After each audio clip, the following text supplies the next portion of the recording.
It's just gone 4:05. It's Ricky Gervais show. That's Steve just doing the microphone, putting his headphones on. Sorry, Rick, I'm not. Sorry, I just didn't give me much time to prepare myself. So No, hang on, a week. Yeah, It was actually a week. I think that's working. My headphones are not quite working. Hang on. No. It's going all right though. Well, not only we haven't not prepared for the show. Yeah, okay. I thought maybe people could phone in and give us some subjects to talk about. 0171 580 2000. Yeah. Or they can fax in 0171 580 1234, and they could get like a discussion going, like, what do you think of that Tour de France nonsense? And we could sort of, no, not that. What do you think about, well, you know, it's their idea, isn't it? 0171 580 2000. Quickly, I mean, really, seriously, just get on the phone now. This is my record of the week. Yeah, go on. Yeah, Yeah. what is it? Exciting? Yeah, it's Foo Fighters. Right, yeah. Walking After You. I'm looking forward to it. It's quite interesting. I think it's quite interesting, Rick, because, you know, it's a very sensitive song, very beautiful song, and I think it betrays something about you, about the inner Ricky. Yeah. Which I don't think we've ever sort of really tapped into before. No, but I mean, I've got something exciting for you as well. Really? Because maybe you know, you can find love too. Because Petru sent in a piece of paper here from, see there, from Mix Mag. Yeah. But it's the personal ads. Oh no, it's not. It's an ad. It's Select. That's an advert. for Whatever, Mix Mag. Rick. It doesn't really matter, does it? Realism, it makes all the difference. No, move so I on. don't think I'm just making it up. Come on. Right. Lonely, depressed bi girl needs someone of any age to understand. Right? Any age. Right, yeah. Well, that fits, you know, your any age. Certainly. Yeah. Ugly freaks preferred. Yeah. Right? Anyone accepted. Well, I'm in there. Well, No, don't count your chickens. Don't count your chickens. Confidentiality and honesty assured. Yeah, that's fine. Reply guaranteed. Give it to me now. Now, I know what you're thinking, No, because she said... give it to me now. I know what she said. I know why you're thinking. She's any age, which you fall into nicely. Yep. Ugly freaks preferred, so you're at top of the list, and anyone accepted.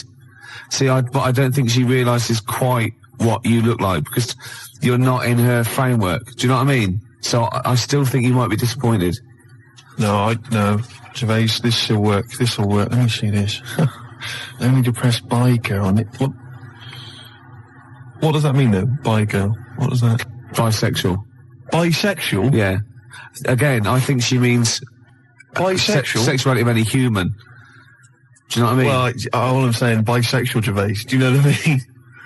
Am I right? What do you mean? Hey, three. Yeah, hey, three people. What? Three in a bed. You, a bisexual, and an amphibian. Three in a bed, Rick. Hey. Hey? But you won't be one of them. It's not going to happen, is it? No. Nearly 25 past 4. Ricky Gervais show. I'm Ricky Gervais. Gervais, I know we haven't got much in the show today. We've not really thought of anything to talk about. Why did you just give a time check then? Just to fill it up. I know, exactly. Yeah. But like, why? Do you know what I mean? Because the music, sunny out as well, music isn't it? was playing, right? And you mentioned it's 25 past 4. We'd never do time checks. How is that useful? What are you expecting? Someone's looking at it, they're going to think 25 past 4. Christ, I should be at my mum's house. They haven't played any good records. I can't let it interesting, but thank God he told me what else. I've got to take that bun out of the oven. Well, exactly. You never know. But you don't want to tell... Or they probably just realised something good starting on telly. Well, exactly what I was going to say. Don't say it's 25 past 4, because who knows, I don't know, maybe the Antiques Roadshow... No, BBC always start things at 25 past, don't they? Yeah. And 5 to. Well, you're a fool, that's what I'm saying. There's no reason for Why time do they do checks. that? Why do they do that and not on the hour like ITV? You know where you are with ITV. BBC, 10 past, quarter past. 0171 580 2000. Yeah. Why the BBC? I'm struggling. You are indeed. Well, I'll tell you what I'm going to do. I'm going to quickly go to an ad break, which is good. Yeah. That keeps people pretty fixed. Oh, yeah, they'll be desperate. Yeah. They'll be listening to the... But I'll do a little trial. Watch this. But after that, if you can hold out for 40 seconds, we've got the new one from the Manic Street Preachers. You've got to be happy with that.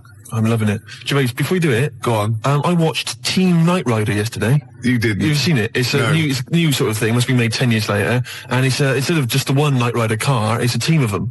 A fleet of them, Gervais. Team, I think it said teen. No, teen Knight Rider. Yeah, when he was little, he had spots and he was a little bit embarrassed. On like a little sort of scooter. Yeah, and you go to the girls and go, hello. Do you want to know? Do you want to, oh. Yeah. Teen Night Ride. Teen Night Ride would be That's beautiful. great, isn't it? Yeah. That'd be great. And Kit goes, "What are you doing?" "Nothing." Yeah. I got caught in the flies. Get these kits there, sort of explaining how to shave. Yeah. That'd be beautiful. You dirty little. Now that is really gummed up my CD player now. We'll stop it there, surely. Teen Night Rider. Teen Night Rider. I'll tell you, if we get on to talking about telly programmes, Gervais, we'll be here all night. Yeah. Won't we? Yeah, well, it's about 4 now. That's brilliant. They're disappointed. But listen, Gervais, I've always said that, when a party's going bad, when you end up in the kitchen, talking about old kids' TV shows. And singing the theme tunes. Exactly. And you remember Swizzlers. Oh, yeah. And flying saucers, yes, we remember flying saucers. And Batwing jumpers. And everyone starts laughing. Batwing jumpers. Do you not remember Batwing jumpers? She's retired now. Thanks. Grot bags. Grot bags? What was that? That was the Emu. Pink windmill. Oh, yeah. Talk about gay subtext. Pink windmill. So I take it with the fact that we're talking about it, we are in the kitchen at a bad party. We're in the kitchen at a bad party. We've got nothing, have we? We've got nothing to talk about. Usually we say, we've got nothing, we've got a couple of things and we get up. We've really got nothing, Absolutely have we? nothing. What about that Teen Night Rider? We were going somewhere. There must be something. Yeah. Hilarious. Imagine it. What was it? Michael, it's time for school. Oh, come on, I've got bellyache. Well, you're well enough to do that. I have to do that. I have to get rid of my poison.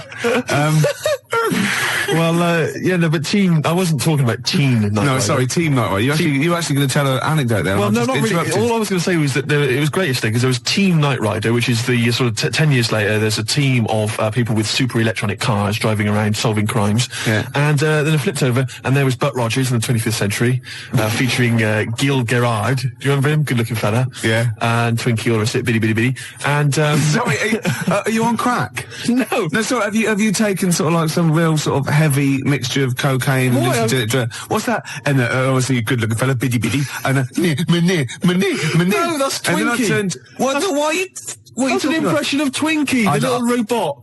The robot. The little robot. The little silver robot that went biddy biddy biddy.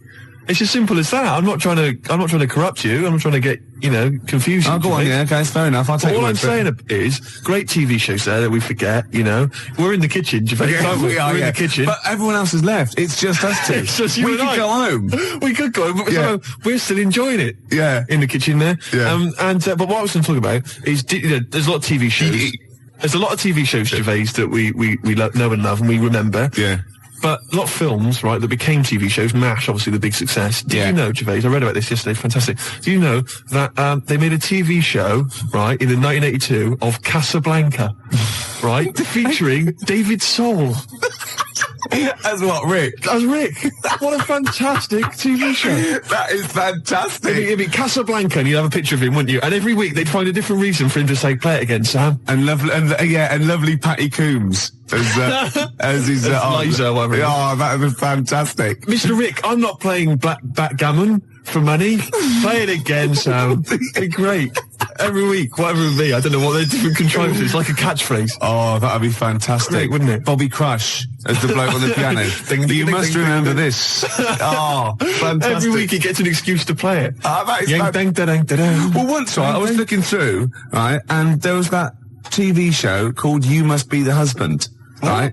Yeah, it was called You Must Be the Husband. And I'd never seen it before, and me and Jen were watching it, just flicked over, we saw the last, that we were going to watch something else, and it just ended with the waiter coming up to one of them and going, you must be the husband.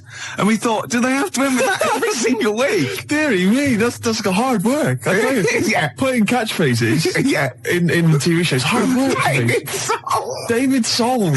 Oh, that is fantastic. Dave Hutch. Who played Victor Laszlo? I don't know anything else about it. If anyone's ever seen it, please give me a call. What a fantastic show that would be. Oh, I know who played Victor Laszlo. What's his name? Rodney. What's his name? Nicholas Lyndhurst. Nicholas Lyndhurst. He'd be great, wouldn't he? Nick Berry. Nick Berry. That'd be beautiful. Oh. And I'll tell you what it would be. It would be, they'd be on a golf course and Sam would miss a stroke, wouldn't he? And they'd just go, oh, play it again, Sam. And everyone else would laugh. It'd be beautiful. Oh, baby bird, if you'll be mine. We can keep this cup forever now. Yeah. We're in the kitchen. Yep. To make a cup of tea. Apparently, Steve, who says this? He doesn't say play it again, Sam. No, I know he doesn't. He says, go on, play it, Sam. I know that, you stupid toss. Oh, for goodness sake. I studied film for 3 years, for Christ's sake, Gervais. Of course I know that, but it's the TV show. They're bound to have made the same mistake, aren't they? Of course that. You can do an academic subject then. Of course. Oh, I can't. Oh, I'm sickened. I'm sickened. Because everybody knows that, Gervais, and yet he's come out and he's spouted rubbish. Oh, I'm just... Oh. He thinks it's a good show. Oh... God, I'm disappointed. Oh, I'm so angry. He likes the show. I'm so angry because everybody thinks I'm an imbecile. Well, yeah. Well, fair enough. Yeah. No, because I was going to mention a couple, because I came up with a couple of my own TV shows. Go on, yes, I've got a few. Have you come up with your own? Yeah. Have you talked about this in the past? Well, yeah. Oh, yeah. You know, like the when they have a cliche in the title, and that's the like the best one we came up with. Like a touch of frost, and it's his name. I know, I love it. Yeah. But my favourite, this is what I came up with, right? It was called Lady of the Night. Right, but that's night spelled K-N-I-G-H-T, right? Yeah. And what is clever about it is, what it is there's a knight, right, a knight of the realm, okay, but it's set about sort of 1870 or something, sort of Sherlock Holmes era, that sort of thing. And he's a knight of the realm, you know, was it Sir Johnson or whatever? And he's a knight, whatever. But he doubles up as a private investigator, right? Yeah. And he's got working for him a prostitute, right, who's also a private investigator. Yeah. And it's called Lady of the Night, you see, and it's double meaning because she's a lady of the night, and she's a lady of the night. It's a night. It's fantastic. Brilliant. And they go around, but seriously, they go around investigating like crimes, sort of Whitechapel and stuff, and it's brilliant because you know, obviously she's a prostitute, whatever, and he's a knight, and there's a bit of sexual tension, Gervais, obviously, and obviously got all the Victorian elements and everything, and obviously they can't associate with one another openly in the streets because that would be, you know, he's obviously got to maintain a certain reputation. Yeah. So it's Lady of the Night. There's all the intrigue and tension. What do you think about that? You thought this through. I thought that through. That is fantastic, using all your technical knowledge and your film study and your... Yeah. I came up with one, Go on. starring naughty Samantha Janus as a nun with Diana Rigg as a Mother Superior, and it's called None the Wiser. That's beautiful. And they're naughty. And the None the sequel, Wiser. she gets pregnant and she has to go and work in the kitchen, right? And that's called Nun in the Oven. I was going to say. Yeah. Of course it is. Yeah. Of course it is. Oh, that's beautiful, Gervais. Remember Ray Cooney, that thing in the 80s when all those had those farces on, and basically what he did was substitute the word life for wife. He had run for your wife, right? And wife begins at 40. Beautiful. Doesn't make any sense, does it, grammatically? No. I just thought of one like, I said to Claire a few weeks ago that it would be like a stage play and there'd be loads of people jumping in and out, like, of hospital beds. But in one of the beds, one of the wives, she just wanted to die. Because had no quality, and it's whose wife is it anyway? That'd be good, wouldn't it? That's nice. Yeah, Brian Ricks. Oh, that'd be beautiful. I love that. Touch of frost. It's so clever. And the other one is, loads of lawyers with their wives jumping in and out of bed with just underpants on taking drugs, and it's this wife. That's beautiful. Yeah, that's great. That's a nice touch. So let's have some competitions then. But you know, I've got a whole game show as well, which I could mention. Go on. Do you want me to mention it? Well, should we play Blue Oyster Cult? Their classic song. Can I Don't Fear the Reaper. I've got a game show, right, that I came up with. Yeah. Okay. And it features me, but I think it could be perhaps a vehicle for yourself, Gervais. Yeah. All right. I'm going to tell you. It's called Ricky Gervais Meat Rations. Right. And I like it already. You like it already? Because there's a part in there for me. Yeah. Could I play the Ricky Gervais? Yes. Yes. Fantastic. It was originally called, basically, let me just summarise very briefly. I'm not going to tell you all the games, but it's basically recreating the heady days of the war. Right. Right. That's fantastic. It's beautiful already, isn't it? It's got the nostalgia thing. I've got a game as well. But it was originally going to be called Ricky Gervais Fag Rations. Right. But apparently cigarettes weren't rationed in the war. So it's called Meat Rations now. Excellent. And I'll tell you some great games. My favourite is, what's it called? To be perfectly Anne Frank. It's a great game. It really is a great game where you've got to pretend to be Anne Frank and hide from sort of snooping Nazis. Oh, that is fantastic. It's a great game. And there's also, of course, let me go into it. There's also Dig for Granny. Good. I'll dig for victory if you like. And what happens is you're scavenging through rubble, right? Can I just say, these are copyright. Anyone trying to rip me off? I mean, I've got the Penis Puppet Theatre. Yeah. I've got a stake in this, surely. Oh, certainly. Ricky Gervais Meat Rations. You can have a bit of my Penis Puppet Theatre. That's lovely. Yeah. And I've also got a new game that I'll talk about after yours. It's called Tip the Balance. And it's sort of like a game for 4, and it's like, I'll send it off to Waddington, see what you think. I mean, there's teething problems with it. Well, listen, Gervais, look, let's play Don't Fear the Reaper. Let's play that tune. By Blue Oyster and his cult. It's a classic. Yeah, and then we come back and we try and make some money. Let's make some cash. Well, you've got to be happy with that. Blue Oyster cult, Don't Fear the Reaper. Yeah. Yeah? So go on then. So what other games are in this Ricky Gervais's meat rations? Well, it starts off, there's the sound of an air raid siren. Yeah, I like it already. And we came up with, start queuing up, Mum, for Ricky Gervais meat rations. Excellent. Do I look like sort of Walker out of Dad's Army? Yes. Oh, that is fantastic. Now you come in. Yeah. And what it is, the set, right, is kind of like half of it is an old sort of East End pub, and the rest is kind of rubble and debris, and a skyline of ruined, Britain. And what it is you come in, you're fairly sort of sharp and dapper, and of course Chaz and Dave provide the music throughout the show. And you know the Dolly Bird that usually comes on? She's a woman with like curlers with a little scarf on it. That's right. She comes out with those little floral aprons. You've got it. You've got it. Fantastic. And there's a game show. There's a bit in the show called Roll Out the Barrel. Yeah. I don't know what happens in that. Yeah. Roll out the barrel. We could think of something. There's a barrel of fun, sort of thing. Yeah. And there's a dig for victory where you've got like a big pile of rubble, right? And you're digging through it, scavenging for food, canned food. But if you find like relatives or friends, you score extra points. Oh, that is fantastic. And there must be some sort of fun with like gas masks. Yeah. When you can all put them on and dress up as like, I don't know, one of the banana splits. Yeah. What could that be? Gas? Who snork? Yeah. Yeah. Well, possibly. So every week there's the real snork. Right. So it's like contestants come on. They put which one snork? Which one snork? Yeah. So you've got three celebrities. Yeah, it was a gas mask and the real snork. That's great. So you got someone like Ted Malt's son. He pops one on. You got Frank Bruno. Yeah. And Jilly Cooper. That's it. And they put their mask on and like a little outfit. And then the real snork is there. And you got to ask them questions. Like you get like Bernie Winters and Henry Cooper going. Number three. How long have you been in the banana split? And Jilly Cooper goes, about 6 years ago. I don't know. I think the banana split's been going longer than that. No, I don't think it's number 3. What do you think? And Bernie Winters go, number 1.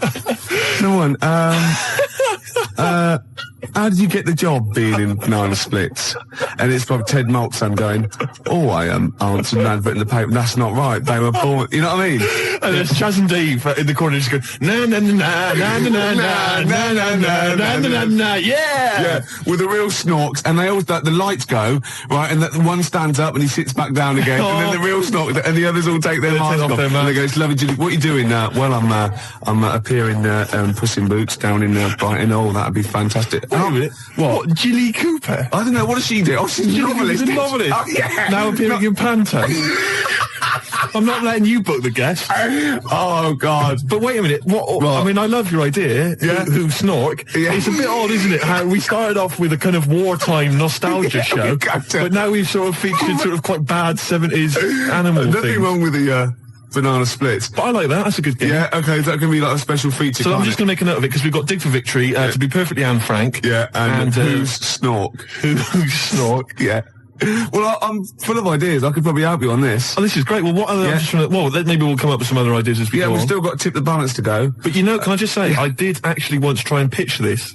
When I appeared on Blockbusters. Yeah. Well, I obviously met with a producer there, and I said, I got an idea for you. Have we talked about this on air? We talked about me on Blockbusters, but not about my pitching this thing. No, go on. And I said to her, sit down. I said, I've got a great idea. And I tried to bill it with me as the star. She said, who are you? Steve's meat rations. She said, why are you in it? I said, I am. Don't worry, I'm the one who can pull it off. Yeah. And she said, right, go on, what is it? And at that time, I had none of the games. All I had was the title, and she went, I like it, yeah, what are the games? I don't know. She said, if you'd have just said, well, stop me there, love, and just popped a gas mask on, and said, who am I? She'd have gone, snork.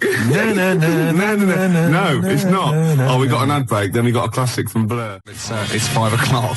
So if you were going to watch that thing that started at 5:02, you missed the first 5 minutes of it. Yeah. So we're doing well with this new game show, aren't we? Yeah, we've got a few ideas there. Ricky Gervais's meat rations. Ricky Gervais meat rations. I love that. It's a great idea, isn't it? We came up with another quick game, because obviously so far we've got Dig for Victory, to be perfectly Anne Frank, and Who's Snoring, which is possibly, I think, the most popular game so far. Yeah. And also we've come up with a new one, haven't we? Puss in Jackboots. Yeah. You get a beauty of the age to come out. Saucy Samantha Janus? Yeah, maybe she comes out and she's got a little moustache on.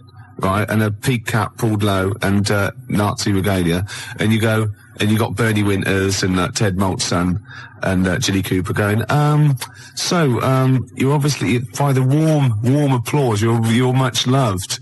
Yes, I am! Oh God, show business, and the audience clap. Obviously, yeah. Well done. I don't know. You're doing the Nazi accent very well. You an actress? Yes, that is correct. Yeah, it'd be great, wouldn't it? Could you salute in, please? Yeah, Very nice. Just I'll do a little Nazi salute. Yeah, little click. That'd be lovely. I thought of a little quick. And what's that one? That's called Puss in Jackboots. Puss in Jackboots. Yeah, lovely. I thought of a quick one. It's called Get the Hell Out of Hiroshima. Right, it's against the clock. Anyway, there's that's there as well. And we got any other ideas, Gervais? The Cure love song. Gervais, it's time for the game show everyone's talking about.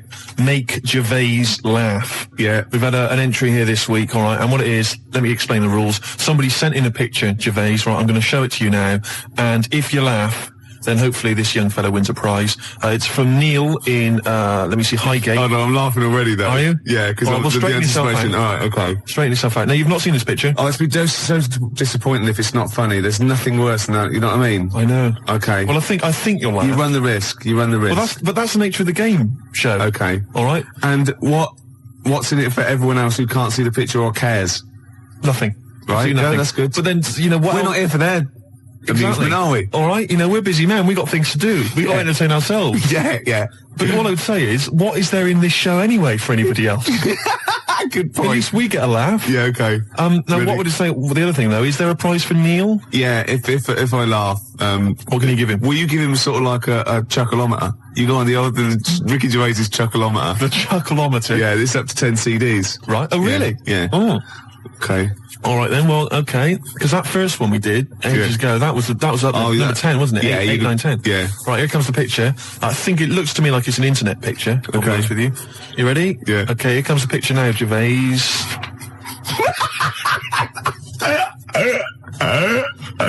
Oh God. Oh, has he done that? No. Now listen. What I'll do is let's play a record, Gervais, and I will.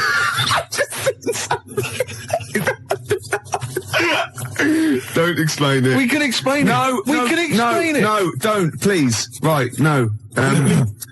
When I was about 16, my nephew got mumps, and all the men in my family were really worried, right? And I soon found out why. You know, obviously, if you get mumps when you're an adult and you haven't had it before, you go sterile, or it can cause sterility. Really? Yeah. Yeah. And I was about 16, and this worried me, and I went to my mum and I said, have I had mumps? She went, you've had one mump. Now, I don't know what mumps are or is, but I'm pretty sure you can't have a mump. Or, I think she meant that one side of my face swelled up. Like a gobstopper, it was. But what is a mump? Or what are the mumps? I mean, it's a viral infection, isn't it? I don't want to embarrass myself. I don't want her to be right. Like, I don't know. Can you have a number of mumps or one big mump?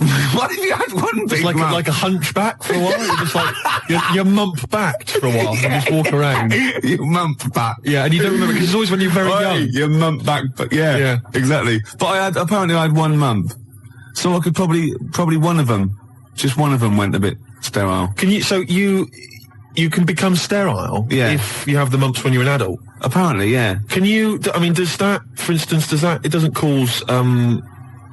Say for instance, an adult had the mumps, right, and then he sort of had sex and he gave birth to a child. His wife gave birth to a child. Yeah. That can't cause any other problems. It can't cause deformity or anything. It's just because it's just my dad had the mumps.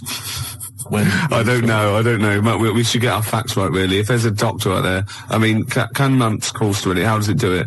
I have stories about, my teacher, his mate, had to have them, they swelled up, and he had to put them in cotton wool for about a month. God almighty.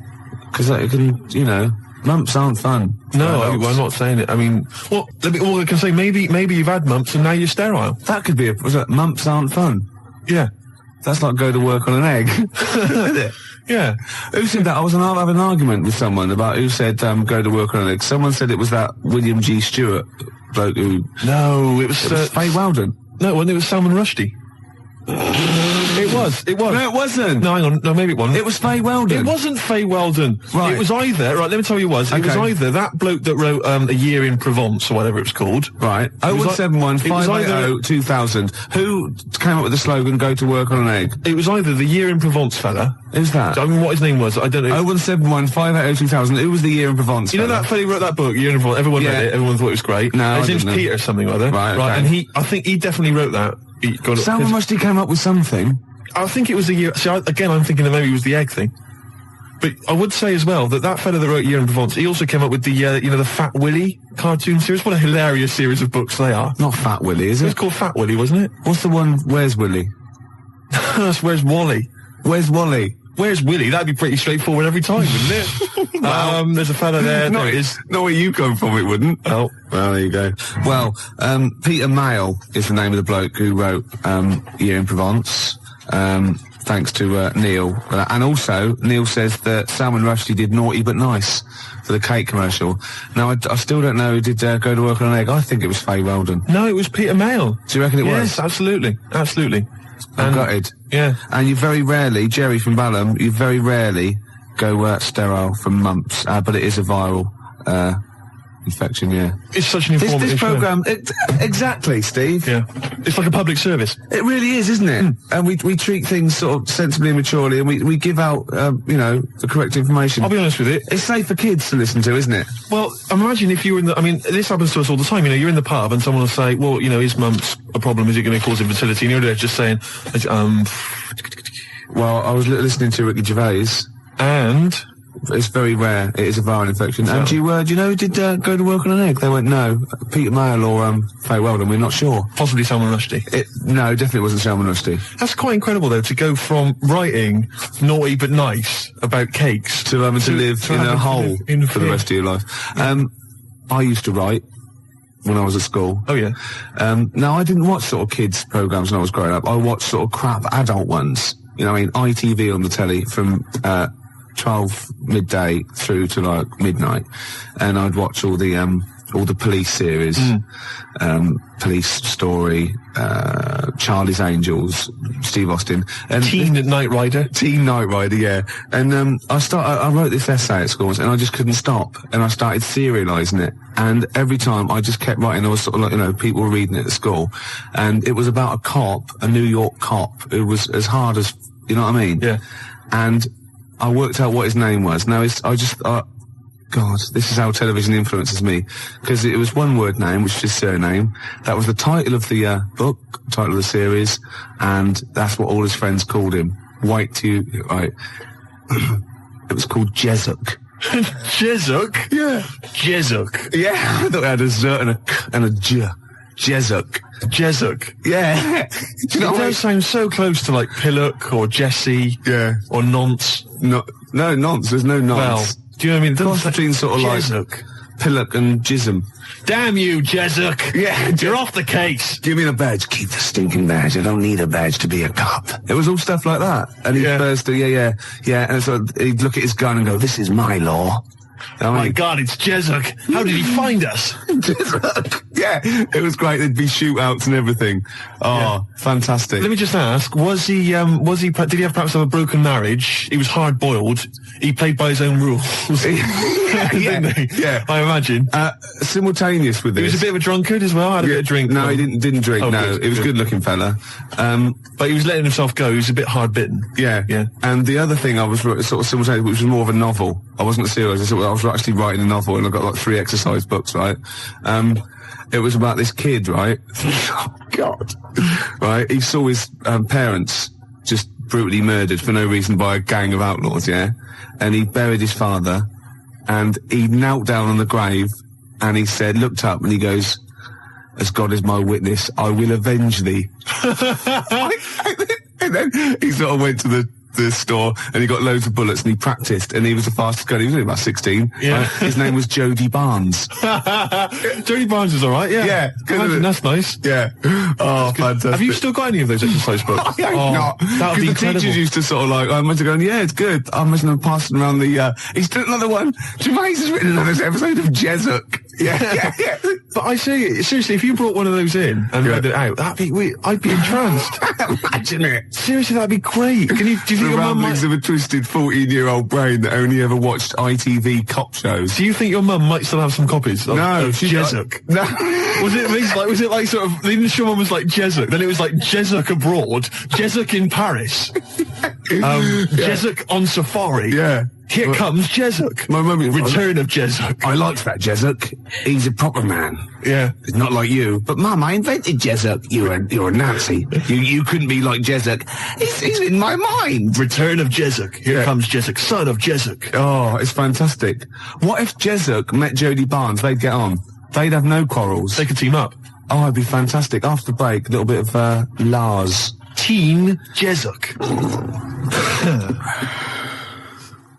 Still here then. Gervais, you've embarrassed yourself. Oh, just shut your ugly gob. You bug-eyed, anemic, fish-faced tosser. Nice to have you back. 4:05 on a Sunday, Ricky Gervais, XFM 104.9, London's only alternative. Steve. Yeah. You know we gave away those CDs. Hey, great giveaways. Just good radio, isn't it? We've got CDs to give away. Tickets and that's good radio. Do you remember who won them? What, last week? Yeah.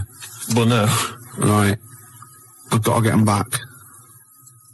What, are these the CDs that we took from the library? Yeah. Anyway? I've got to get them back. 0171 580 2000. If you won those CDs, could you give us a call?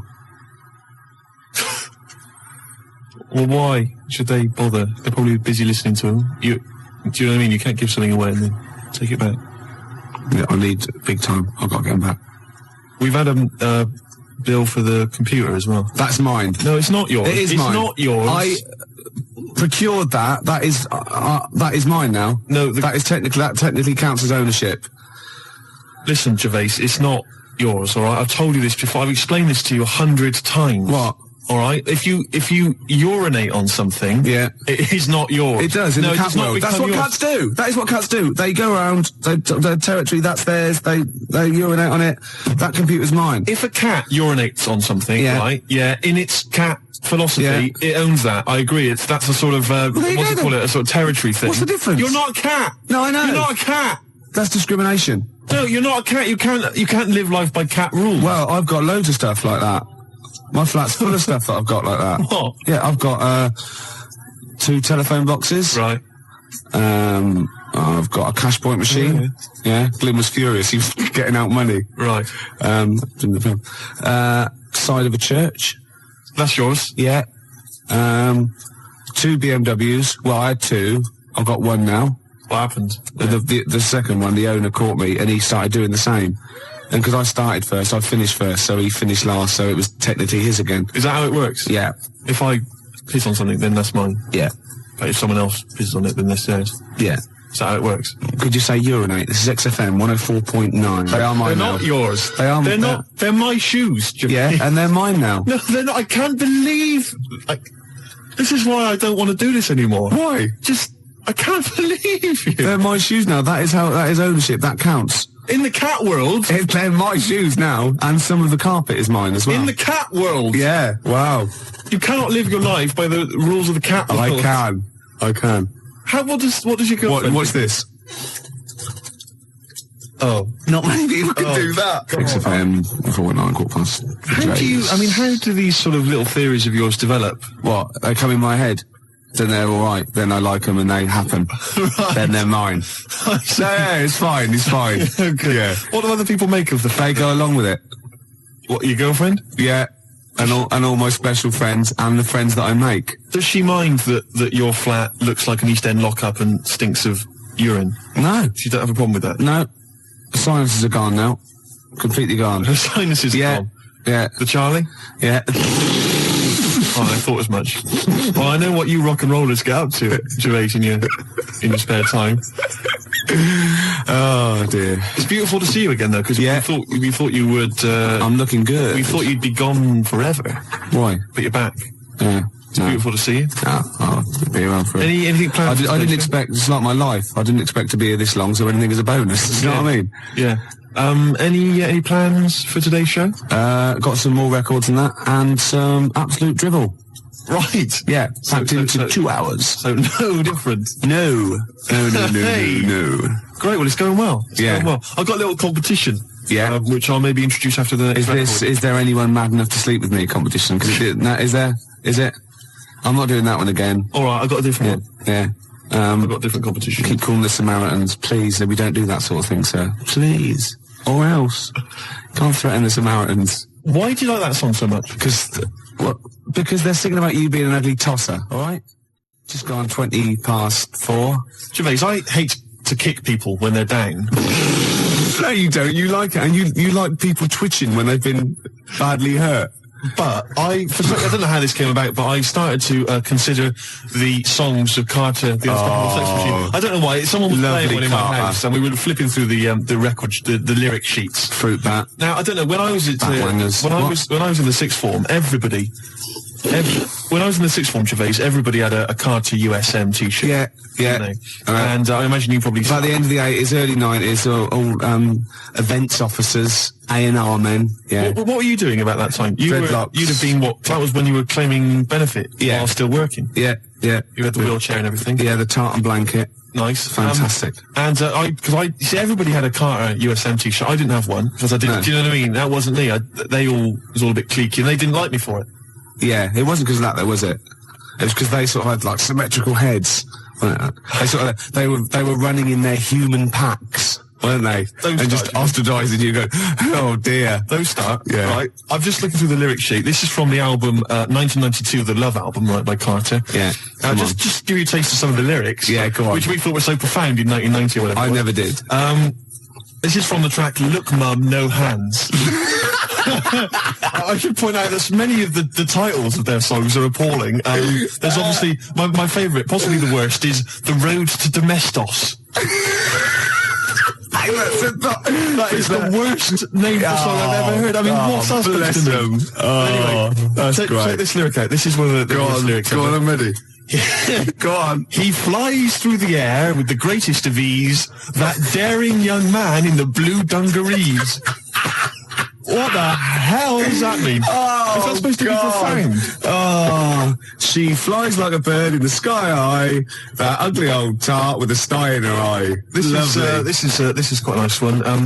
This is clever. This is bloody clever. Go on. What they done? What's Fruit Bat done here? If we club together, with all the diamonds. Hey, hold on. I'll stop you there. Club.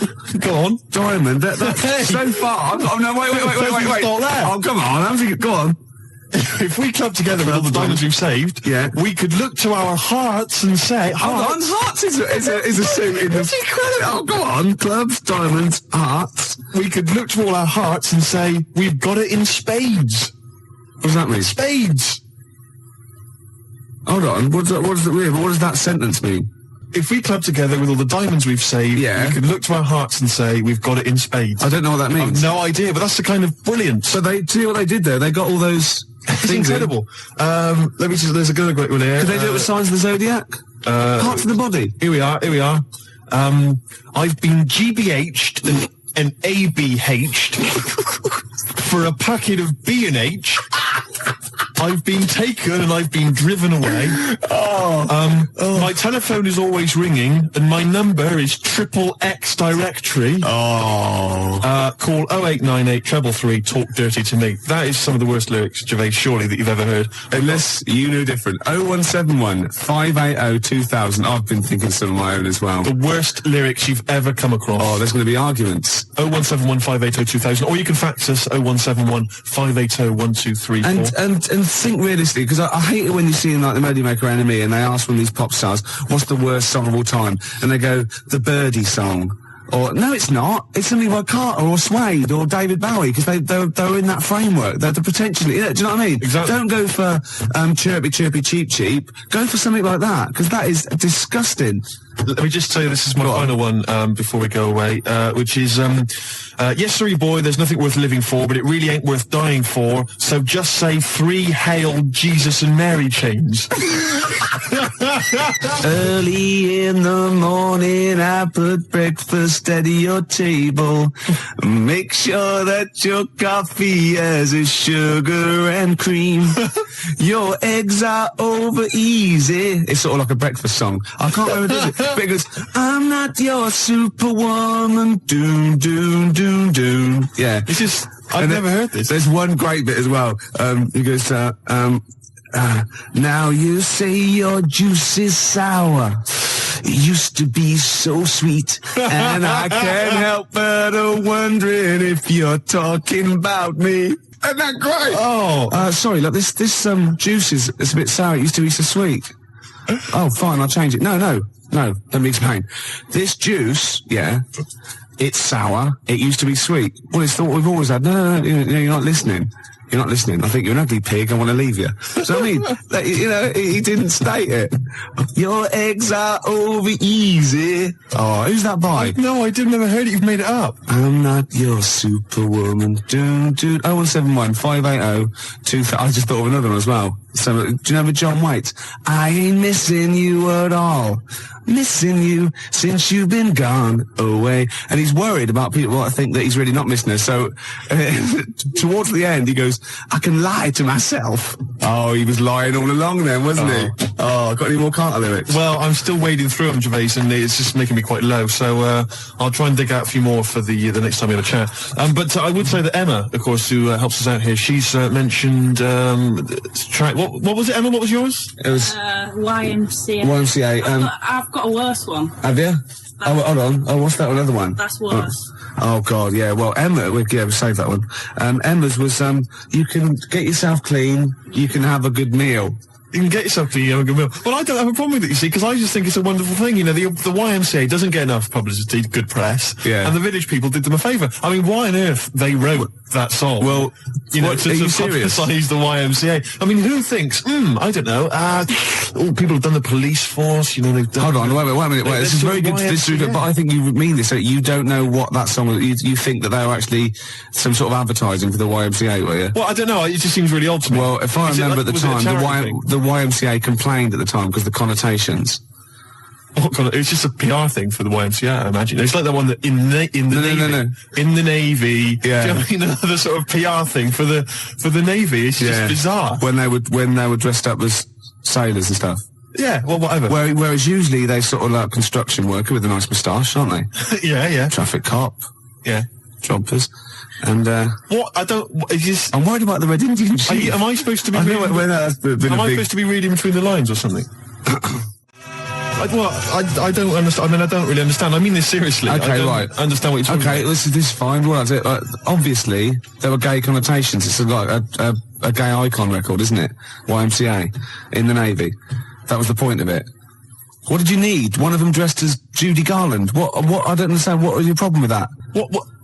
There's another. I don't understand why that suggests that people are gay. I don't. It doesn't necessarily. It's like it's high camp, isn't it? It's been adopted since as well. But the four of them, there's a guy dressed as a motorcycle cop. There's no reason why he should be gay. There's no reason why anyone should be gay. There's a builder. Yeah. Right. So no builders are gay ever. There's another one. I can't remember what the other one is. Right. And then there's a Red Indian. Why on earth the Red Indian is supposed to be an icon? I don't know about that. I have no idea. I'm flummoxed on that one, I'll be honest. But so what I'm saying to you, Gervais, is if you're going to if you can talk about gay people, then why don't they use the cliches? Why isn't there a hairdresser? Right. And because it's probably the sort of cliches that even scene gays want to get away from. Also, you're confusing camp ITV gays with real homosexual people who live normal lives. If I'm going to write a song about gay people, I'm going to have a hairdresser. Yeah, you are. In order to appeal to a gay community, I'd have a hairdresser, John Inman, Larry Grayson, obviously, and I don't know. You wouldn't have Jason Donovan then, obviously. Because he's not. So you wouldn't have him, would you? No, I wouldn't have Jason Donovan. No. Well, I wouldn't have Philip Schofield. I wouldn't have Andy Peters. Right. I wouldn't have Andy Peters. Okay, I'm getting scared. Shut up! I would not have Andy Peters. I'm getting scared. I would not have Andy Peters. A few more Carter lyrics for you. Go on. You'll enjoy this one. It's just one big knees up, a night on the town, a storm in a teacup, more like a teacup in a storm. Yeah, Man. yeah. You know what I mean, man? Yeah. It's more like a teacup in a storm. Yeah, they've twisted it, haven't All they? right. Yeah. Ian Canfield, you know, he's 12 now. He Right. does the rock show. Oh. He called, and that I'm not your superwoman. It was Karen White. And he also Never. says a worst lyric in YMCA is, young man, there's no need to feel down. Fair enough. Another Carter lyric for you. The tequila sun is rising. And listen to me. The tequila sun is rising and the Harvey's Bristol moon is shining. Because they've got Harvey's, shine on Harvey's moon. Yeah. And somehow Harvey's Bristol moon is shining. I have no idea. It's got to be something about pulling your trousers down in a coach. It's just Isn't it? rubbish. And So, also, you know, worst this one, lyrics. you know, Quick Space, I played that and you said, oh, why is that your favourite? And I got annoyed because you've got no taste and shouldn't even question me. And I said it was about you being an ugly tosser. Well, Nina, from the band, Oh, right. who's round at Jan's, said, no, it's not about him being ugly. And the worst lyric is from the Beatles, you should see her in drag in a polythene bag. What's that from, then? I don't know, Polythene Pam or whatever it's called. Could be. Yeah. Could well be. All right, then the worst Beatles lyrics. We'll have those as well. There's a lot of them to choose from. There are a They're lot. good. No, I'm not dissing the Beatles. No. I'm just saying they wrote, they can't keep up that level, can they? Gervais, I've heard the songs you've written. Do you understand me? Yeah. You're not in a position to disrespect anybody.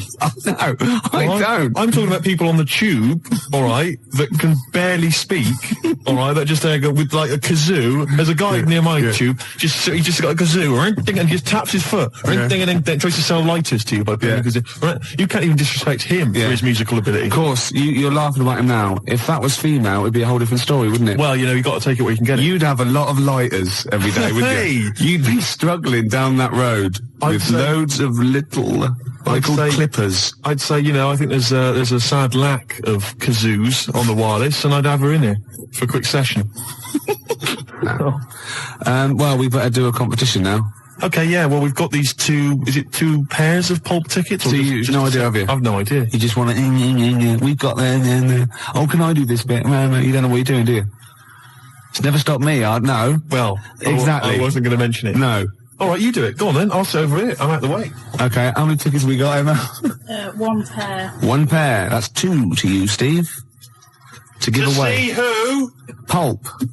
when, Next Saturday, where, Finsbury Park. at what time, About 9. and what have people got to do to win tickets? Yeah, now you're stumped. What?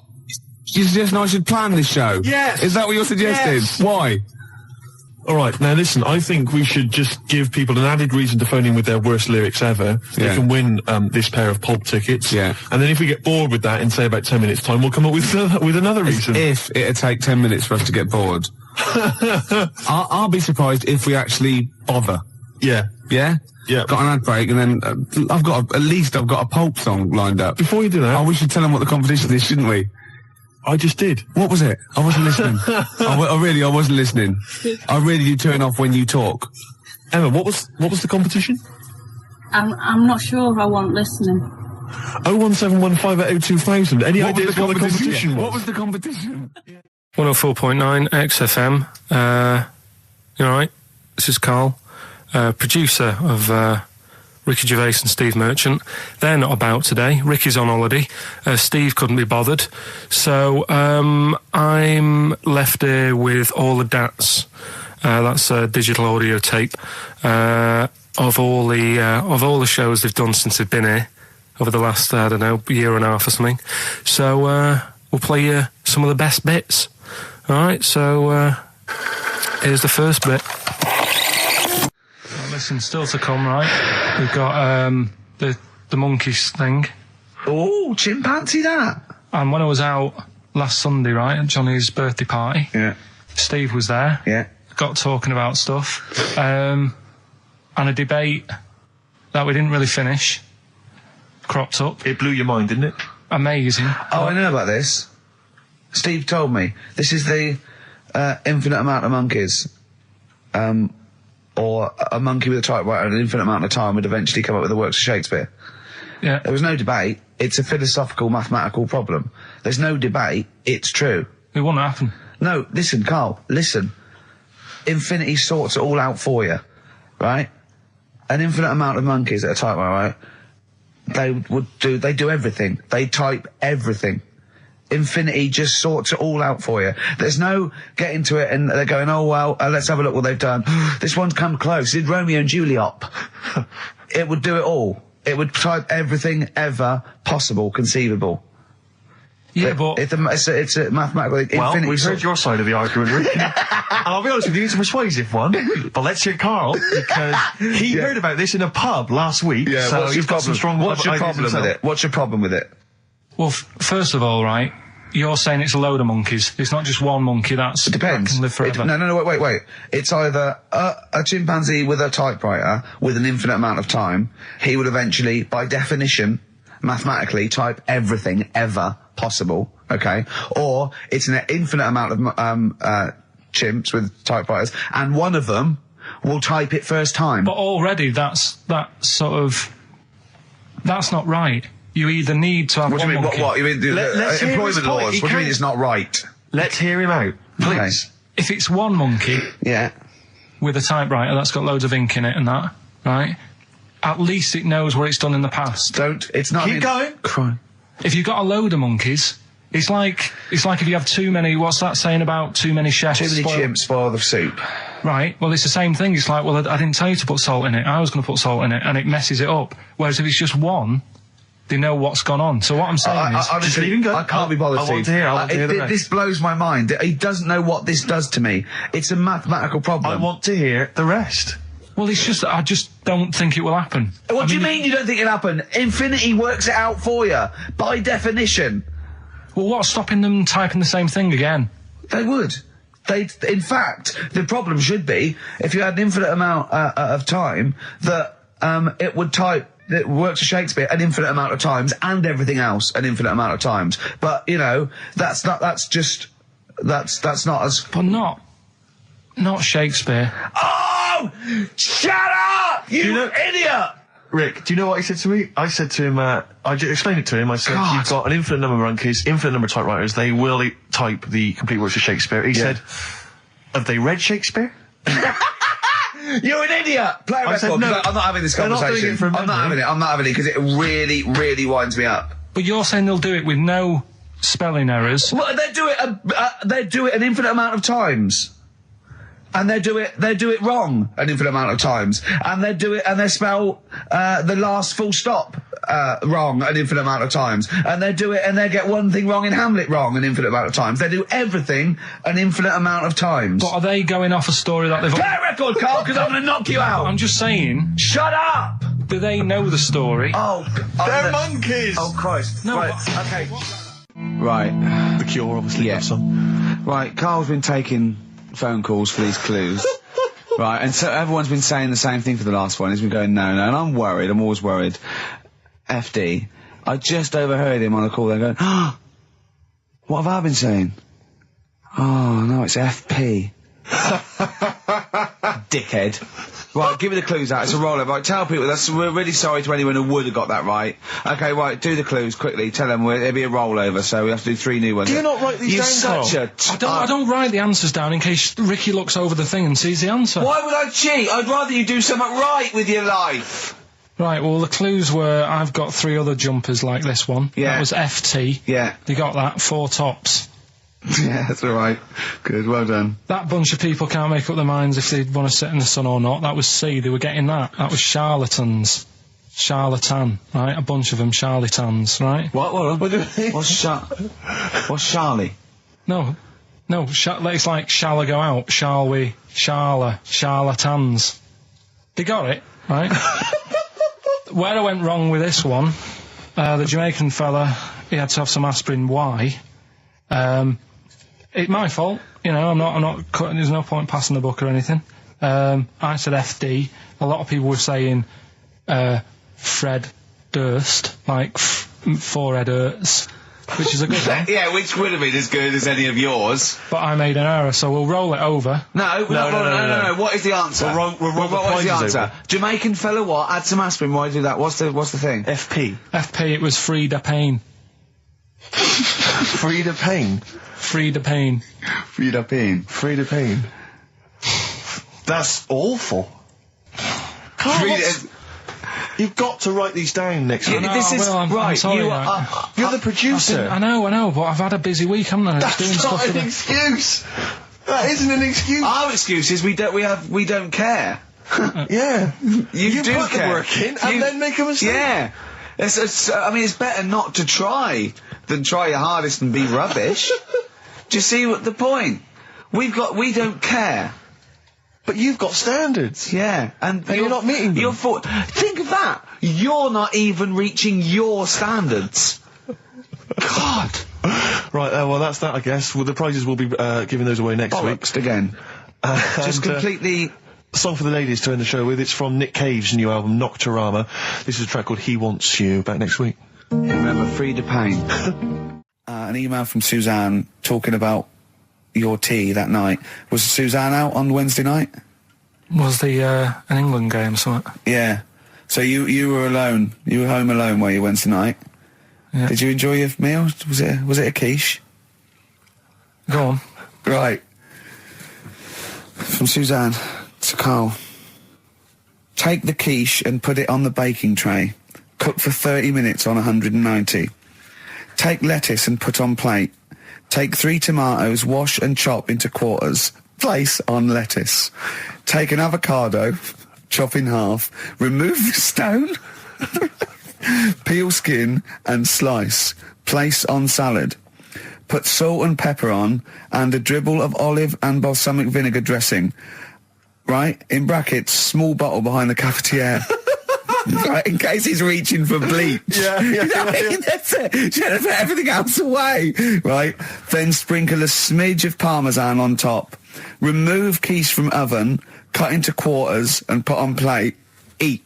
Oh, wow. Does she have to do that every single time? She's like... No, it's just that I'm not that good at cooking, right? And to be honest, that was a lot of hard work. I didn't bother warming it up. And I did without the avocado. Why? Too much messing about. He didn't even do that with instructions. It was too much. But yeah, I'm not that good at cooking. And Did you genuinely... That's not cooking, though, is it, Carl? That's heating up a slicing. quiche. That's cooking it is making the quiche. Yeah, but I'm just... Could you have figured that out if she hadn't left that note for you? Why did she have to tell you what the olive oil and balsamic vinegar was? Because I've put sort of cooking oil on my food once, and I said, oh, it's a bit... It's ever since, right, years ago... I'm gonna die! Years ago... leaving Mr. Magoo at home! It was ever since I put sausages in the toaster that... What do you mean? I nearly set the flat on fire. Because, do you know, like, when you're grilling food in a pan and all that? Yeah. Sort of sausages spit and it goes everywhere, doesn't it? And it makes everywhere greasy. In the toaster. So I thought, well, just want to warm them up.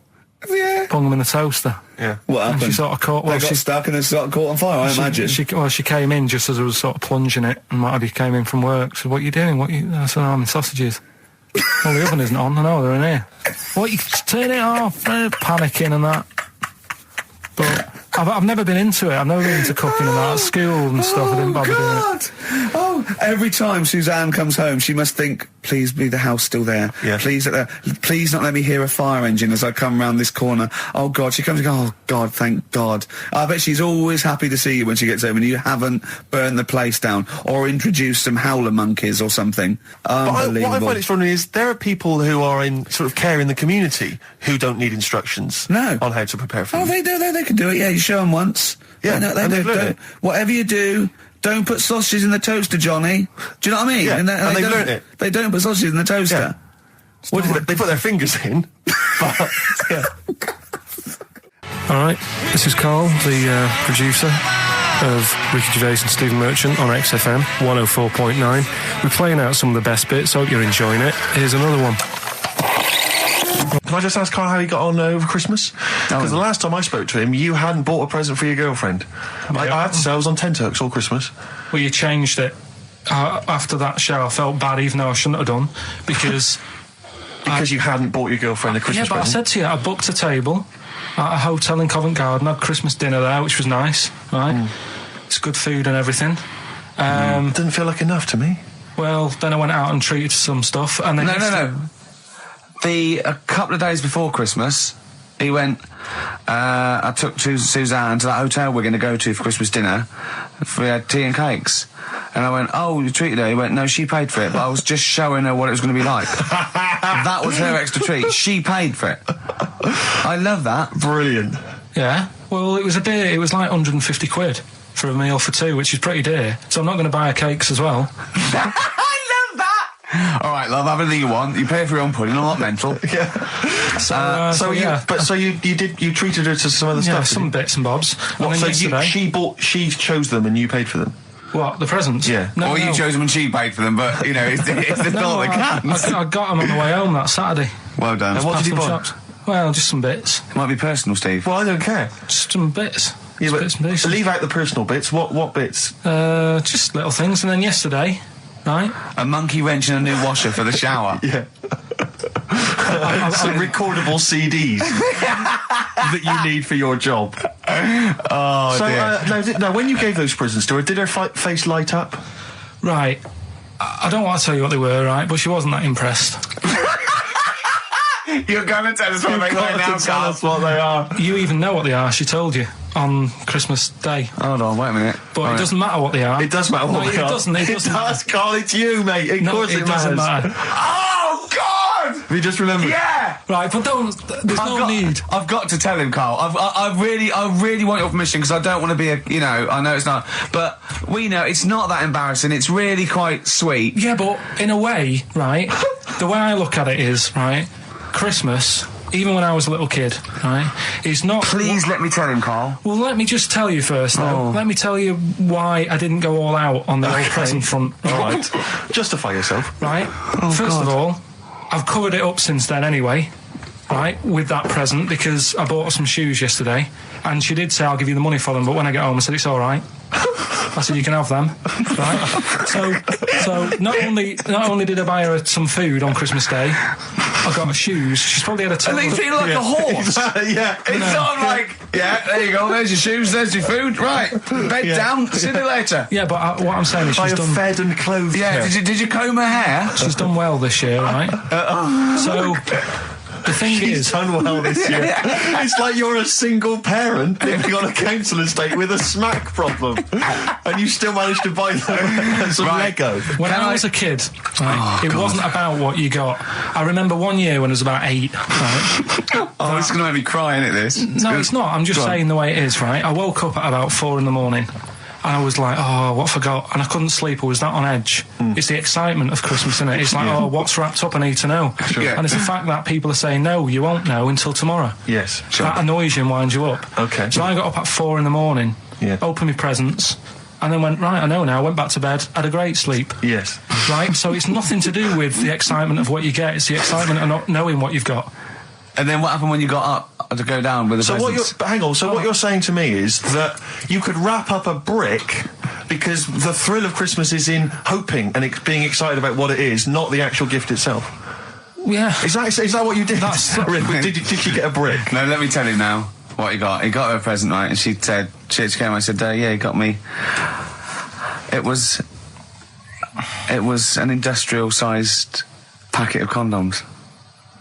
It was a joke gift. No, it wasn't a joke gift. It wasn't even a joke. I went home that Saturday after the year, past Boots, thought, might have something in here. They were on, like, some value. Right, you passed the makeup. Were they used?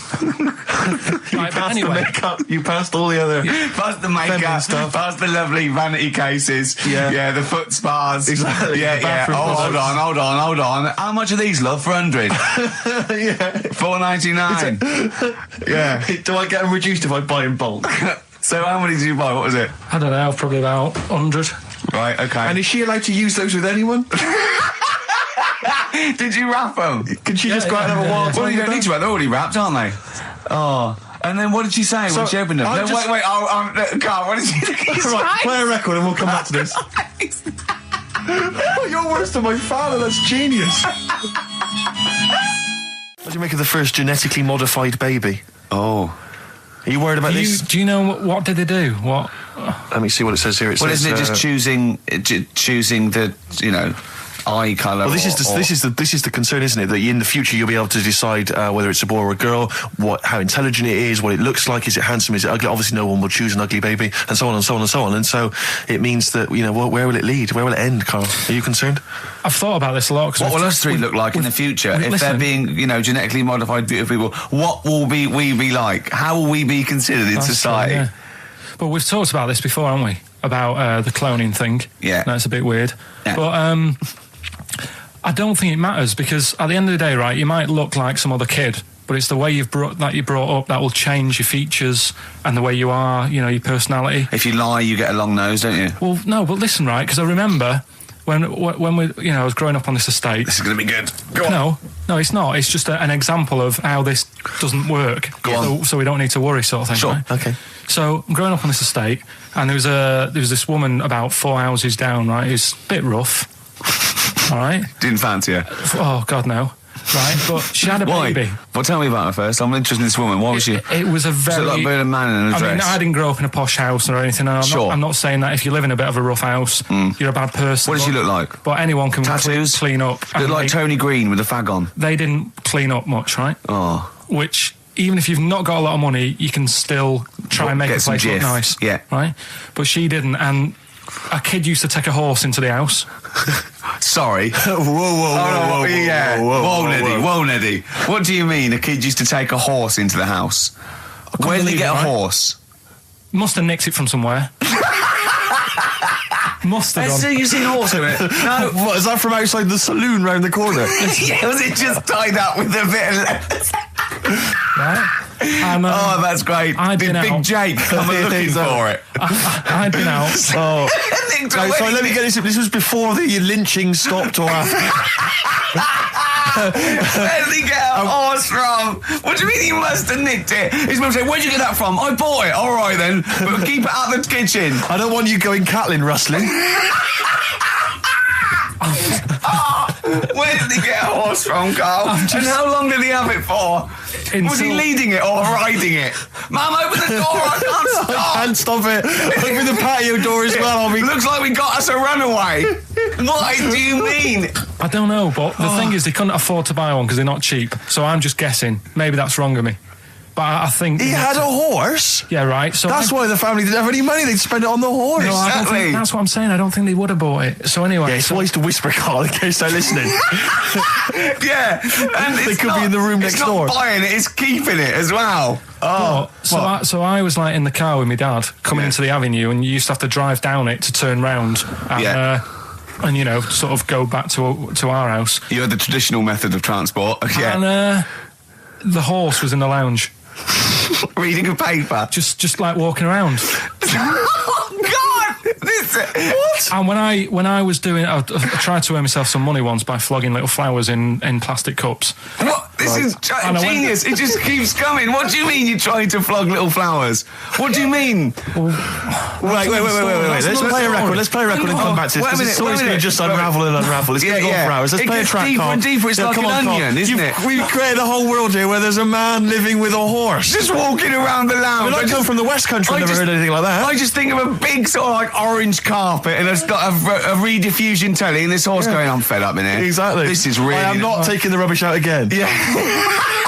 Right, play a record. Let's have Velvet Underground. We've got that lined up. Oh, yeah, the classic from the first album. I'm Waiting for the Man. Let's come back to the horse in a second. Little flowers in pots. What do you mean? Probably you're thinking, Rick, isn't it time that we do our usual roundup of what's been happening in the news? Yeah. Which we always do every week. Yeah. We always do something. Which is, I mean, basically, if you're listening and you're a new listener, say you work at a newspaper, we always try to be informative, just try and put stuff out there that just educates people, informs What are you people. thinking? Well, I said Monkey News is coming up, but what have you got? No, I was just looking on the net there and just found a couple of quite important news stories, probably worth mentioning. Policeman caught photographing. I don't know why it makes me laugh. It's just the phrasing, I suppose. It's the headline. Policeman caught photographing up woman's skirt. No, he wasn't up there taking a picture of Big Ben. He wasn't going, can I just sit up here? I'm just going to take a picture of that seagull over there. No. He was facing the camera up a woman's skirt. He was indeed. Right. A policeman in Japan is facing disciplinary measures after he was caught photographing up a woman's skirt with a hidden camera while on duty. The 42-year-old sergeant, who's not been named, used a digital camera to secretly snap the shots when the woman was reporting a stolen bicycle. So he was actually doing his proper job. He'd obviously thought to himself, I'll bring him a digital camera today. On the off chance a beautiful woman comes in to report a crime or robbery, I'll have it ready, I'll have it positioned, in such a way. But this is interesting. This is how he got caught. Okay? The woman became suspicious after she saw a flash go off. brilliant. I mean, this not so secret at all. Sorry, did I just see your shoe? Your shoe just seemed to just spring into life. There was light. There was light. Yeah, I think I've had someone set fire to some magnesium that was on the end of it. It won't happen again. Well, it's only you and I in here, and your shoe was just suddenly lit. Why are you standing like that? Why is your shoe just sort of like between my feet? There's no reason. This is how I always stand. What did the bike look like? Flash? So, are you taking pictures of my family? No. And now I'm not, and you should be wearing knickers anyway. Well, how do you know that? What? How did you know I'm not? How did I know what? I'm not wearing any... I didn't know you. I don't know what you've got up there. Well, I don't know what it looks like, and there's no way I could. Of course, it would be roughly that conversation in Japanese. I know, yeah. All right, XFM 104.9, Ricky Gervais, Steve Merchant, Karl Pilkington, not here. It's the best of. You've been voting in all week, sending your emails. So here's the clips that you wanted. So then I was thinking, imagine like going to the doctors and he's saying, yeah, everything's all right, your heart's good and everything, but... Your heart's good? What, your Larry's, or...? Yeah, your heart, you're in good form and whatever, yeah. It's good news, I had Giano in earlier, he's not looking good. Yeah. I had Fat Swaller. But you're all right, but your hands need to come off. Right. Blimey. But... That's bad. Like, I get a second opinion initially. But I better good news, I've got a nice pair of feet I can sort you out with. Yeah. And he puts them on, and then I was thinking, right, first of all, washing up, what would that be like? But Steve! That'd be tricky. Yeah. And then the second thing was, it'd probably ruin the sort of the shape of your jumper. Because you had to keep putting the feet through there. Yeah. And then I thought, but I could still cycle in. Okay. To work. You could run in. Well, that's the thing. You'd be really fast. Well, that's what I was thinking. I thought I could still cycle because I could balance, and then I thought, but the only thing is I probably couldn't pull the brakes.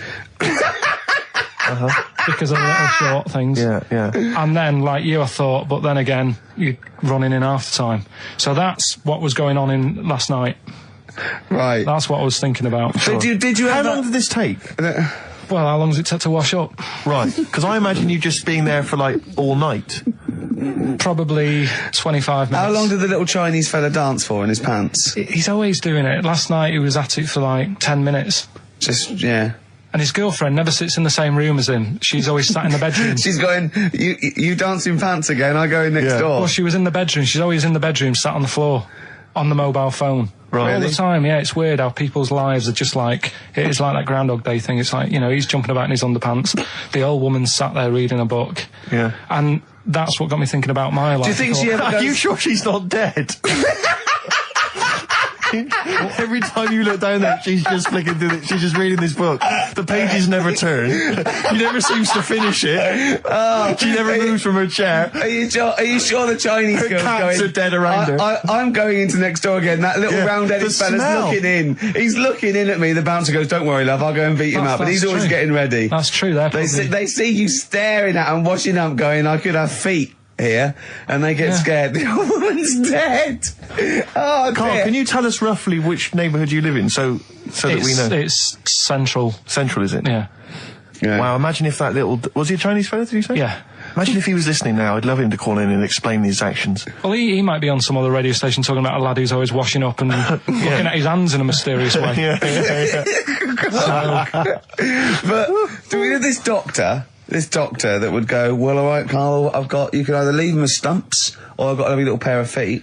Why? I told Jane this, and Jane went, "Is that the only choice?" Could say, "Could I have some dead man's hands?" Have you got any? Where do you get the feet from? Can I have? What would you rather have then? Human feet or monkey paws? Well, I mean, that wasn't an option last night. That if the doctors said... No, it wasn't an option last night, but don't forget, it's in your head, Carl. This didn't happen. No, but I'm just saying, at the time, that's all the doctor had to offer. But, you know, it's your head. You can go anywhere. No. It wasn't a real doctor to offer. It's in your head. You can go anywhere. You're not trapped. Yeah, but if you can do anything, then you'd say we'll sort us out some other hands. Fair point. Let's play record. We gotta come back to this. Okay, it's not his fault. Let me have it's not his fault. You gotta save this. This has got to teach me something. It'll be an interesting story. Right, it's not his fault. This fella... Yeah. What year? Ages ago? Olden times? I'd say in the 70s. Okay. Would you? Any evidence for that? And, does he wear flares in the story? Right. Is that your reason? No, it's a bit like Yuri Geller, this fella, right? Where he's electric. He's electric. And, if he walks past the telly would fizz. Uh-huh. If he walked past the radio, it all goes like that. Ooh. His hair stuck up all the time. Ugh. And he'd be having a bath and everything would be all right, and then the power would sort of switch on in his body, and the electric in his body made him jump out of the bath. So... What do you mean, so? What is that so? What does that so mean? You've given us nothing. You've given us nothing. You'd have to at least give us the scientific explanation. Yeah. Electric eels have 400 volts in them. Oh, is this the running away again? What was that one called? Yeah, but it's not his fault. But there's a reason that not his fault. It's not his fault. I thought it was going to be something about keeping it safe. I think we should do these the other way round. I think you should tell us the story and then we'll hear the pun. It's not his fault. It's not his fault. Right, let's leave it. Play a tune. Forget it. Educating Ricky. Doing it. We're not doing it. No, we are. This is a bit easier, but I still think it's a good one. So this is, we should explain what this is if you just tuned in. It's one of those stupid lateral thinking problems. That Karl himself has created. Yeah, that was his homework. Right, this one. It's a fella. He has a normal day doing stuff. Nothing wrong with him. Right. And it's the twist in the tale. It's just like Tales of the Unexpected. Yeah. Just a normal day, nothing wrong with him. Hold on, though, he's got the legs of a fish. Go on. So that's what he's been hiding, his legs. So go on. He does his legs of a fish. Sorry, can't carry on. He has his working day and that, and then he gets a bit tired. Goes to bed. He puts the light on, leaves it on, goes to bed. Oh, that's crazy. That's mental. I can't think what's happened. Anyway, here's Radiohead. Right, okay. What? The question is, why does he put the light on when he's going to bed? He's had a normal day, he's come home from work. Is that right? He's come home from work, or he's not been working? Yeah, he's just been out? No, he's been working and stuff, I think. You think? You've made it up, Carl, you can decide. So the question is, why has he put the light on when he's asleep? There's a reason that he's put the light on when he's asleep. Has he gone to sleep? No, Carl, don't shrug. You're meant to answer these questions. He put the light on before he went to bed. Yeah, and the question you're asking me is why? What's the scenario? And the light's on and that, but he's gone to sleep. Yeah. He started reading and then he fell asleep. No. Did he intentionally, for some reason, put the light on? Every night. It's mad. Sounds mad. That's Carl, doesn't it? Every night he does it. Yeah. He puts the light on when he goes to sleep. Carl, is the point of this, he puts the light on for a very good reason. Not for us, but for some people. He's blind and it's always been on and he thinks he's turning it off, but it was on in the day and he thinks he's turning it off, but he's turning it on because he's blind. That'd be stupid. That works. No, that works great, Rick. Yeah. Thank you, Carl. So you've got to come up with... Hang on. If you're blind, why would you put a light on? No, he thinks it's off. Yeah. But why would he turn it on anyway? Just think so he doesn't get burgled, so people know he's in because he can't see him. So he just he puts the light on when he's there, then he turns the light off when he goes to bed, so people think it's fine. But he's got it out of kilter, and actually he's walking around in the dark all day. I don't believe that if you're blind you turn your light on. I don't think you'd be living on your own, would you? I'm not having that for a second. Do blind people live on their own? I'm not having that for a second. Well, some people do. Lonely blind people live on their own. No, if you got bad eyes. Any of them women? Are there any blind women who are living on their own? No, I mean, if you know of some blind women... 08700 800 1234. We've gone through this. If you are a blind woman... with no standards and you don't care annoying voices and smell... Yeah. Then get in touch with you. Yeah, I mean, you've got to be within the ages of, say, 25 to 65. You know, Right. well, call it 75. You fussy all of a sudden. I know. Yeah, go on. If you were blind, would you live in London? Because someone said yesterday there was one struggling outside in Leicester Square. And I don't understand. If you were, I mean, you know... That might have been a tourist. But why come to London if you're blind? It's the worst place in the world to come if you're blind. To hear the sights. To hear the sights. It's a bit mad, isn't it? They do the same job. They have tourist needs like anyone else. Yeah. No, but it sort of stinks, and you'd go away going, "Oh, it's not that good." I just thought that I thought it was a bit weird. Well, never mind your concern for the partially sighted or sight impaired people coming to London. Get on with this. Yeah. So there he is. Yeah. It's like, oh, a bit tired. Yeah. Just put the light on. Get to bed. Yeah. So he turns the light on and he goes to bed. Yeah. Oh. Should we play a track? He's not sleeping on the job. He's a lighthouse keeper. Well done. Is he a lighthouse That's keeper? not it, Carl. He's a lighthouse keeper. Right. Why wasn't the light on all the time? It's light in the day. You idiot. Play a record. What? Play a record. You're a buffoon. No, actually, the light isn't on in the day, is it? No, it's not. I think you're the buffoon. Oh, yeah. Carl has won!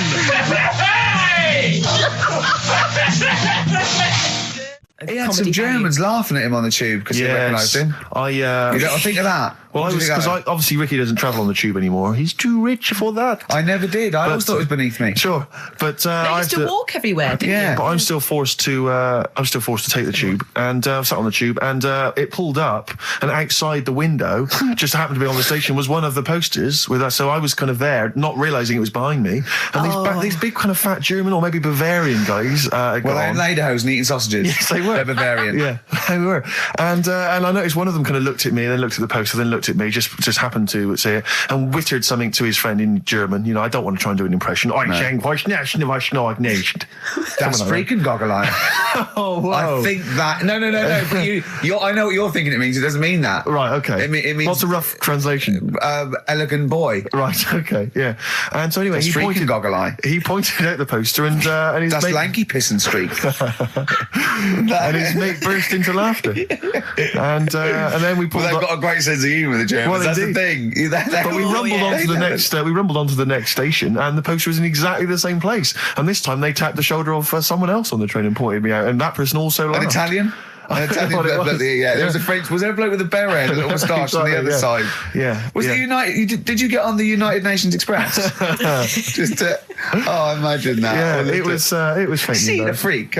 Look at this freaky goggle eye. Right, whereas I love the fact that before you were at least pretending to be speaking German. Now this is an Italian with an accent. It's just a guy speaking perfectly good English. So you've not even disguised the insult there. Oh dear. Oh, that'd be lovely. Try and insult me in other cod languages. You could bring Europe together if they just instead of Esperanto, that there was just one common language. The language of freaky goggle eye. I'll tell you what would bring Europe together is you maybe representing England on the Eurovision Song Contest. That would be great. With a self-penned tune. Should I do that? That would be magnificent. It's got to be worth thinking about. Just about everyone being the same. Yeah, just about the people Euro being and equal. Everyone, not and also mentioning the Euro. Yeah. Yeah. Just doing that. I like all different cheeses. Oh, je t'aime la musique pop. Yeah. La baby belle. Et le cheddar. I mean, I'm not fluent in French. Le grand fromage. Yeah. Oh, it'd be lovely, wouldn't it? And they'll all be there, all in their different. Well, every line uniforms. could be maybe in a different language. Yeah, and what would I wear? I'd wear sort of like a kilt. You'd wear a kilt, but you'd also have on your head one of those kind of big, what are they called? Those big furry hats that beefeaters or whatever wear. Yeah, one of them. Is it kind of a busby or something? A busby? Yeah. Wear one of those, or maybe a kind of policeman's helmet, That'd be Bobby's good. helmet with the kilt. Yeah, you'd have the clogs. I'd wear the policeman's helmet under the kilt, so they just thought I was really enjoying the show. Yeah. Good idea. Hey? Excellent. I think we talked for about 3 minutes without having to mention some kind of genitalia. You were doing very well, We should actually, celebrate boys, by playing one of my tunes of the year. Really? What one is it? U2 Electrical Oh, Storm. I know you're a big fan. I know you're a good big fan. choice. Well done. Cheers. Darkness growing on me. Love that. Love the darkness. This is the Best Of Show on XFM 104.9. I'm Ricky Gervais, with me Stephen Merchant. Yes. I hope you're enjoying the Best Of. I remember, I think all kids go through a phase of shoplifting. Well. And when I was going through it, I used to just little things, just like magic markers and magazines, Mars bars, that sort of thing. Yeah. And one day, right, my mate, Anthony, his mum called up my mum and said, I've got to meet up with you. I've got to have a word with you. And she said, what about? She said, I don't want to talk about it over the phone. So she goes, oh, right. Well, yeah, come round tonight then. So anyway, my mum sees me. She don't want to be in an awkward position and, like, be a bit embarrassed and what have you. So she sees me and she goes, right, Anthony's mum's coming round. What have you been doing? Yeah. So I go, oh, God. I said, I've been nicking stuff. So she goes, like, what? I said, oh, not big stuff. I've had a few calculators and Mars bars and stuff. How many? I'll just work it out. Hold on. Works out at 7.2 per day. So, How many calculators do you need? so it was when that phase. You failed maths, didn't you? Everyone wanted a calculator. It was like a trendy thing, wasn't it? Right, oh, Yeah, in Manchester a couple of years ago, yeah. So anyway, so I told her all this and I confessed to, like, Computers will make it there one day. I confessed to There's magic in the back of battery. Go on. confessed to nicking all this stuff. She comes round. She only wanted to borrow some money. Brilliant. She said, oh, I don't like asking. I was a bit embarrassed to ask you over the phone, but can I borrow 20 quid? Oh, that's fantastic. And there's me. Bloody, That's great. and it's similar sort of thing to yours. And did you... And he went, hold on, Mum, let's work out the interest on that. I banked 10%. She'll owe you £4.40. Oh, dear. so your mum was a loan shark. yeah. And did she mention She that went, you'd I been just- nicking stuff with that other? Because what I'm saying is, presumably you got your mate in trouble. No. Right, you didn't. That's great. Anyway, should we have some more music? Because Yeah, we've go been on. waiting for hours. What are you going to play, Carl? We've got the Cooper Temple Clause Oh, lined up. brilliant. And then the other thing is, the one that I was reading, the world record with the fellow who's pulling a train with his teeth. Does that make any difference that he's done it with his teeth? What do you mean? Well, what difference does it make? Well, isn't it? It's quite hard to pull a train with your teeth, I imagine. Well, it's pretty hard to pull a train. All I'm saying is it because he couldn't beat the fella who's pulling it with his hands? Well, so you tweak this it a is bit? my point. I think there was one bloke with the record for the running backwards 100 metres was sort of like 11 and a half seconds. And I was thinking, turn around, you'd probably have a really good go at that. Do you know what I mean? Yeah. It's sort of like doing a marathon with a milk bottle on your head. Take the milk bottle off and see how fast you can go, you twat. But you can just tweak it, like the fella who has done the pegs on the face, right? Yeah. His name's Gary Stretch Turner, right? Right. So you're sort of cheating already if he's got a stretchy head, right? But You are, right, you are one of the most stupid humans I've ever met. well, get me in the book. Yeah. Right? Well, listen. So Gary Stretch Turner, right? His record is 153 pegs. Yeah. He did it again, and he only got 150 on. So he hasn't broke his own record. Right. But what I'm saying is, if he tweaked it a bit more, would that make a new record? What?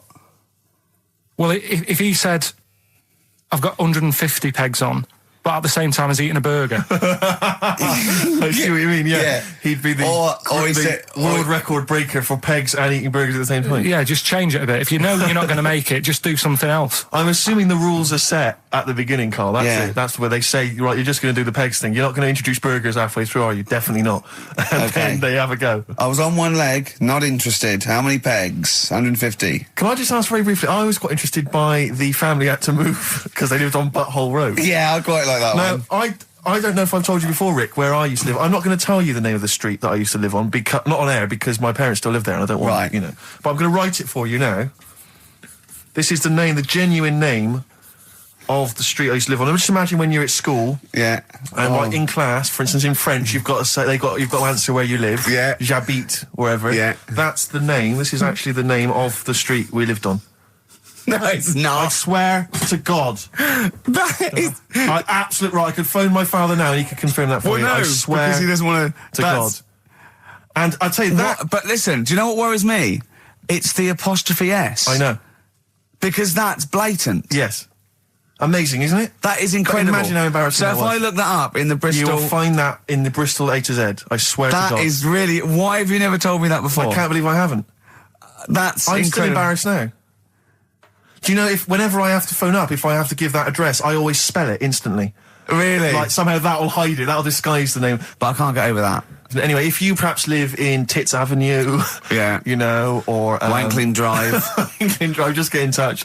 Let us know. We're not really interested. Ricky Gervais with me, Steve and Karl.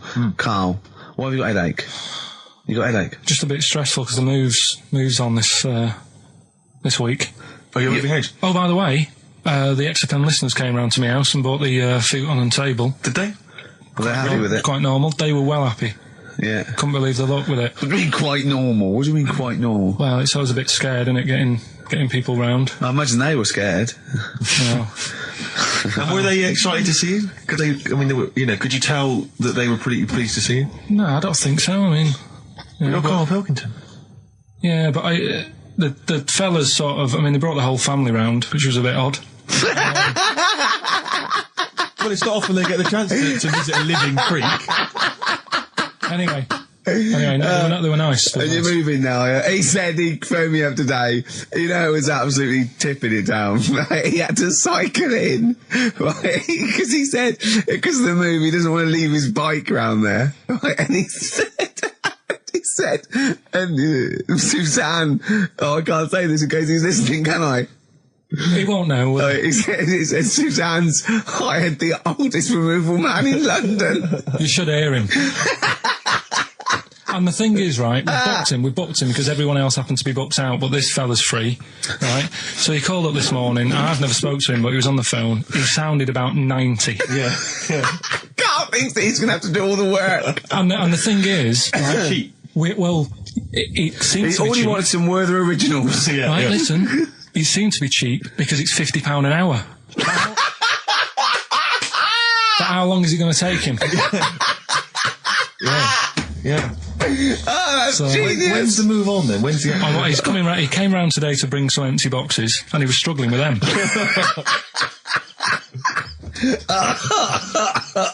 So it actually happens on Wednesday. Oh, God. Anyway, so Rich, I noticed that you were laughing and almost had a heart attack. Doesn't bode well for the boxing match, does it? Cough at the moment, and I've had my lemsip. what was that one you told me about with the porn? That was a good one. Oh, this was fantastic, right? Right. There was this. Sorry, can I just check now? We're just remembering classic episodes of the Tales No, Unexpected this now, is important. Well, I saw one, right? I saw one on Tales Unexpected, right? And it was these two gents. What they used to do, they look down the obituaries and they'd blackmail the wife or the son of a dead eminent person, like might be a priest or a doctor, or something, and they'd go and they'd say, he bought some erotic stuff from us before he died, and he owes 100 guineas and all this sort of stuff, and they'd pay up because it'd be so embarrassing. They just didn't want them, so they'd just pay him, right? And this one bloke said, who are these people? I'll meet with them. And he goes round there, and he goes round, and they go, your father, he goes, my father could not have bought any erotic material from you. They did it, he goes, he couldn't have, he's blind. Right, and that was the twist. And Karl went, so it was magazines, not videos then.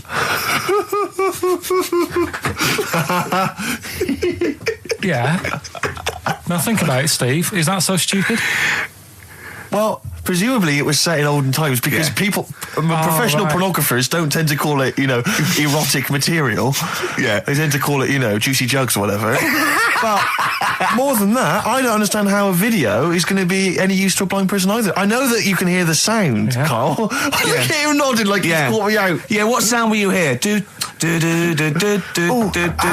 Your meter needs looking at? Yes. Cut. What's then? What's that? Then it's just noises, isn't it? Occasional groans. Yeah. Right. You could listen through the wall at your neighbours. He does. I mean, that's why I save a lot of money. But I thought you were going to point out, Karl, that they could have had a Braille porno. Now, have you thought of that? Look, feel the lumps on that. Exactly. Think about it, Karl. Think about it. You're excited now. Yeah. Your girlfriend's away, Carl. Yeah, but she's great as only entered the cupboard. No, she's a good-looking lady. Landed, Mr. Ben Folds. We've landed on XFM 104.9. Ricky Gervais, Steve Merchant, and little Karl Pilkington, and his magical little manky, round, baldy head. He was described as a wacky mank in one of the papers this week. Really? Brilliant. Well, remember we were talking about it last week, about he came round to my house, and I popped out my Mr. Johnson, sure to take a little look at. And his two That made daughters. the papers. That made the papers. Wow. What paper? It wasn't front page of the Times. It must have been like the Daily Star or something. Just squeeze Live 8 in Yeah, the second, yeah. on the second page. Yeah, so wacky mank. Wacky mank. That's Wacky great. Mank. Wacky mank. We had an email from someone that reckons they remember you from body popping round Salford Way. Yeah, Eccles Precinct, apparently. You know that, don't you? 1985. I wasn't doing it round there, though. Well, what do you mean? I was round Stretford. Stretford-Arndale. And what were you doing? What sort of body popping was it? Just a bit of everything. Caterpillar. Bit of moonwalking. Do you have a little piece of lino you used to carry around? Well, mates had that. Right, you didn't Borrowed bother with theirs. Borrowed theirs. Were you any good? But you weren't breakdancing, well, you weren't spinning on your head and stuff, you were more body popping. Well, I hope he wasn't spinning on his head, because you know that can sort of give you little brain damage and things. Well, it can give you brain damage. Also, it can wear your head down, and also it makes your head perfectly round. Yeah. Because the gravity is pulling on But all if you keep on doing it, obviously it's going to wear your hair out, yeah. So you become sort of like a... stupid, bald, and roundy-headed. Yeah. So You've got to be very I very careful. much doubt that you did do any of that. Did you, Carl? Didn't do any of that. Well... So you're shooting off in a minute, aren't you? Well, yes, because we were trying to make poverty history, Carl. Yeah. People are making poverty history all over the place. They're putting on a wristband, and it seems to be working, because I haven't been poor for ages. I haven't been poor. And Alex had a stop bullying. Alex was wearing a stop bullying wristband, and as he himself said, he seems to have sorted that out. You haven't been bullied I for haven't been ages. bullied for years. So wristbands work. I saw one in a shop window the other day which said, stop child abuse. And I bought one, obviously, because a lot of people say, does it make a difference? But it was only £1, and I'd only spent it on kiddie porn. So, I think I've made a little difference there, in a small way. On a serious note, though, I like the idea that stop child abuse. If you're a paedophile and you're walking along the street in your Mac, right? You got a puppy in one hand, a bag of sweets in the other, and you see this wristband, and you go, "Oh, stop it." Oh, okay then. Yeah, I hadn't thought before. That's All made right, me then. think. Okay, fair enough. Yeah, I won't be doing that again. Yeah, he was hanging around in Topshop for unsavoury reasons. He saw them in there for only £1. Carl, we haven't got long, have we? We've got an hour and a half because we've got to shoot off. I've got to shoot off down to Live 8 and introduce Rem. So we got a lot to pack in. We got the Rockbusters, and then we give away. I just saw those. I'll finish the sentence in a minute. I look forward to it. I'm getting excited. I'm getting excited. So we got so much to pack in. I haven't got time to finish all my. So listen, right? You know the things we're giving away. The signed little Homer. The Nigel Tufnell thing and the Flanimals, right? It looks brilliant. They've done a brilliant job, the people here at XFM. So take back all you were saying about them, Carl. And also, we should say as well, you've still got a chance to win that, because if you get today's Rockbusters, you go straight into the hat for the big draw, so you've still got a chance to win all those top prizes. Play a record. Bit of monkeys. Yeah. Minkers, Pleasant Valley Sunday. All right, do you like that, Carl? It's alright, yeah. What's it about? Well, if you heard, it was a sort of description of, typical suburbia, isn't it? Here in status symbol land. It's a sly dig. When the monkeys get a bee in their bonnet about something, you better not. You do not want to be on the receiving end of that. Yeah. We've got a good song with a story later. Go on, what we got? Don't want to tell you yet. All right. Now, is it as pitiful as last week's, where you somehow misheard that Eric Clapton song? What was the Eric Clapton song? Well, Wonderful Tonight, and he was convinced it was about a bloke in a wheelchair for no reason, no evidence at all, other than she's walking around with me. Yeah. Well, yeah, walking around with me. No. I walk into a room and everyone's head turns to look at her, which you didn't seem to Helps hear. him to bed. Is he's drunk? He's had a few. Never mind. Yeah, well, you're totally wrong. Big day, Again. Carl, though, isn't it? Because there's lots going on, and I know Carl's it's very, very important for him that he champions Live 8. I don't know what's going on. I don't know what... I am sick of it, to be honest. Sick of what? Just sick of reading about it. Sick of this Live 8 thing. Sick of it all. Brilliant. Fed up with it. What annoys you Over it. particularly? It's not only that today, though, is it? On the way in today, right? saw a gay fella on a Is that bike. weird? On a bike, rushing. What time did the gay march start? What time did they have to be? Why are you looking at me? I don't know. No, but he was rushing, left it late, so he'd had a late night again. So my point's right about him. What right? was your point about just to people who've just tuned in? Well, the fact that they go out late, so you know they sort of have a nice night out from about 11:30. They're ironing in the jeans at like 10:30. In their jeans. At 10:30. Their leather trousers. But anyway, right? So They're cutting the back out of their leather trousers about 10:30 at night. I'm on the way in, right, and I see one stressed out, rushing, right, on a racer, wearing high heels. Oh, I love you. He's 50's dad, isn't he? He's angry. He's just angry. If you're a gay fella and you're proud to be gay, but you also want to make poverty history, you don't know what to do today, do you? You're all racing all over the place. Must be murder. It seems a bit unfortunate that they've put them on the same day. Yeah. Well, you they can get little leather studded wristbands that say make poverty history. Yeah. So you know you can join in on both You could parts. kill two birds with one stone. Yeah. Yeah. But why is Live 8 stressing you out? It's for a good cause. You must have. I know we've discussed this in the past, and you don't really know what you're talking about. But I mean, maybe that's the problem. I'm just, I don't know. I mean, I could have told them ages ago that there was no way that they were going to pay it back. I knew that was going to happen. I love that. But they didn't consult you, did they? When they were handing out this money willy-nilly to people who were dying, you could have had a quiet word with them. All I'm saying is... You could have said to Harold Wilson, Harold, you're not going to get this back, mate. You are not going to get this back, Obvious. mate. When I wanted a mortgage, I had to supply 3 wage slips, is what I'm saying. I was double-checked out loads of times. I'd like to see. Have you ever seen that guy Alvin Hall, who gives financial advice to perhaps teenagers who don't know how to spend their money wisely? All right. Perhaps like send him over there. He's the guy with the bow tie. Oh, yeah, You know yeah. what I mean? Yeah. Send him over there and just sort of have a chat with him and say, make a list of what you're spending it on. So it's basically, will you be annoyed if they drop all debt and double aid and everything? No, because, I mean, you know, people sometimes need help and that, don't they? You've got to help people out, but Yeah. it's how many times is the thing. Do you know what I mean? Let them off. But do I, I've got this monthly payment at the moment, haven't I? Yeah. I'm paying for tools for people out there who need a drill to build a house or whatever. Yeah. Am I now in my right to say, well, you can't have it all? Do you want the drill or do you want the debt cancelled? This is what I'm saying. I'm Okay. just, I'm all happy to help people out. Do you think they're I've got taking us loads for a of mug? charity. Is that what you think you might be taking? We'll see, won't we? Time will tell, won't we? You know what I mean? If next year at the same time Geldof's putting on another gig, I'll go, what's going on now?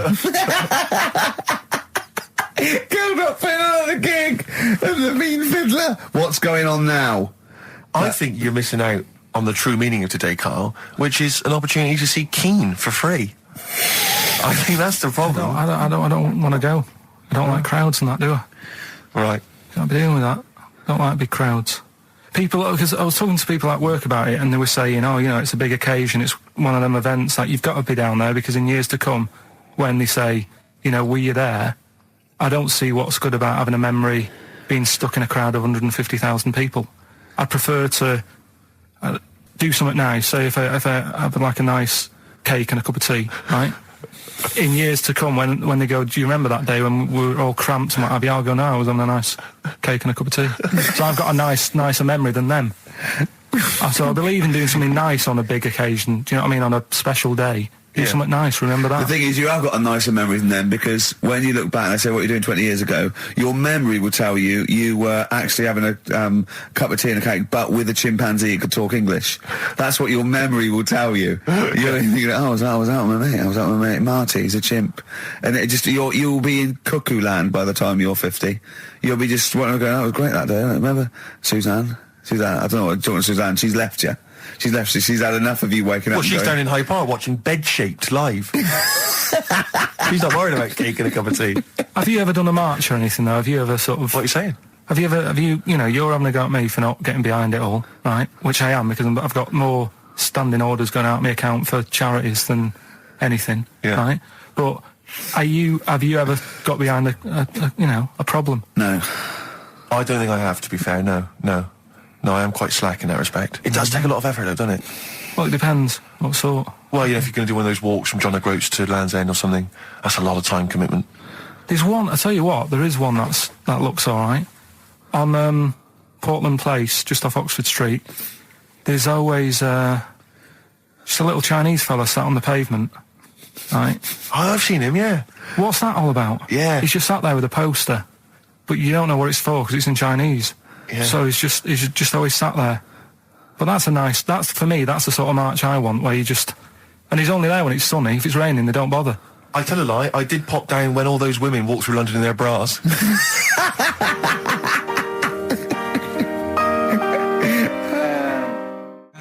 Embrace and Gravity on XFM 104.9. We've had a couple of texts. People obviously can text in 83XFM. That's the text number for the big quiz that's coming up shortly. Rockbusters, still your opportunity to win some of those cracking prizes. Enter your name in the draw if you can unravel the, I don't know what you call them, conundrums that Karl set. Sort of. We've had a couple of texts. Obviously, we're leaving early today. This is a shortened show and our last show of this run. But we've got to leave early. We've got to go down and try and make poverty history. But Rob's texted and he says, only an hour and a half today. Well, poverty does have some benefits then. He's a fan. He understands the show. Who was that little fella that used to write in who hated the show? I forget his name. I haven't heard from him for a while, actually. I don't know what happened. No. Maybe he realised that if he hated the show so much, the obvious thing to do was to switch off. Maybe that finally dawned That's on him. annoying. What's his name? Someone will remind us of his I name. like people who hate us to carry on listening. Yeah. It just gives it an edge, doesn't it? Yeah. It's the fact that, that you're annoying someone. I mean, I love annoying people. I know you do. I know. So You're like a kind of walking Chinese water torture. Yeah, exactly. Yeah. Have we got Ladder 49 today? Rick, there's a number of cracking DVDs, as ever, on Rockbusters. We've got The Life Aquatic with Bill Murray. We've got Howard and Kumar Get the Munchies, hilarious stoner comedy. And Batman, the animated series. And Ladder 49, there it is. Joaquin Phoenix, John Travolta. If you've ever seen Ladder 49, then you can give us a quick text review on 83XFM. I'd be interested to know if it's actually Why are you worth giving watching. away one a week for the last 6 weeks? Yeah. Well, we better do them then. Let's do Rockbusters for the last time. You can win those amazing prizes. Alright. As always, just a little cryptic clue. Some initials of a band or an artist. Work it out, email in or text in. That's it, isn't it? Mm-hmm. Right, the first one. Richard's kid Yeah. cuts hair for a living. Right?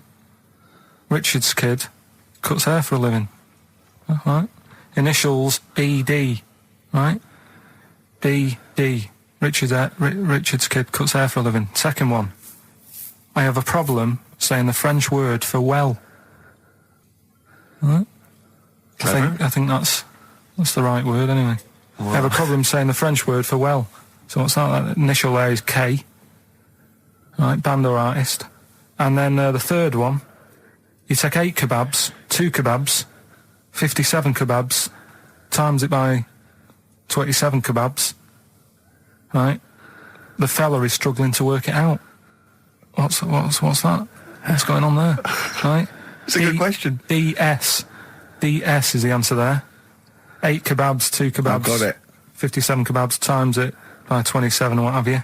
Fella's struggling working it out. What is I've it? got that one. DS. So just email in ricky.gervais@xfm.co.uk or on the text 83936. Yeah.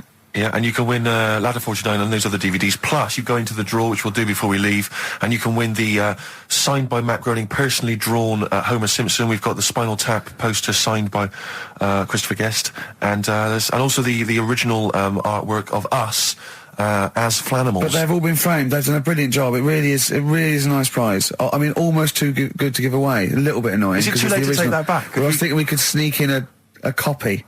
Yeah. Just a very bad photocopy, so it goes grey and Yeah. No, they're all originals. So get texting. Right. Right. XFM. REM, Night Swimming, beautiful song, brilliant band. I've got to introduce them, and I'm actually nervous. Yeah. I never get nervous. You never get nervous, do you? I never get nervous, and I get a little adrenaline rush. It just takes, 80% of the world's population to be watching you, and then you get a little bit jittery. And I don't know what to wear. No, this is interesting, actually. I don't know. No. I for a moment there, I was thinking maybe Ricky's got to pop home first before he goes down to bring on the band. But if you are watching it, or if you're there, obviously not there, if you were there, you wouldn't be listening to this, but if you're watching it on TV, do check Ricky out, because how do you describe that particular look? Ricky's wearing sweatpants. I assume they're sweatpants. They're not pyjama bottoms, are they? They're sweatpants. They're sort of... And yeah. you've got just a white T-shirt, cheap and plain white T-shirt. Yeah. And it basically, Ricky is wearing...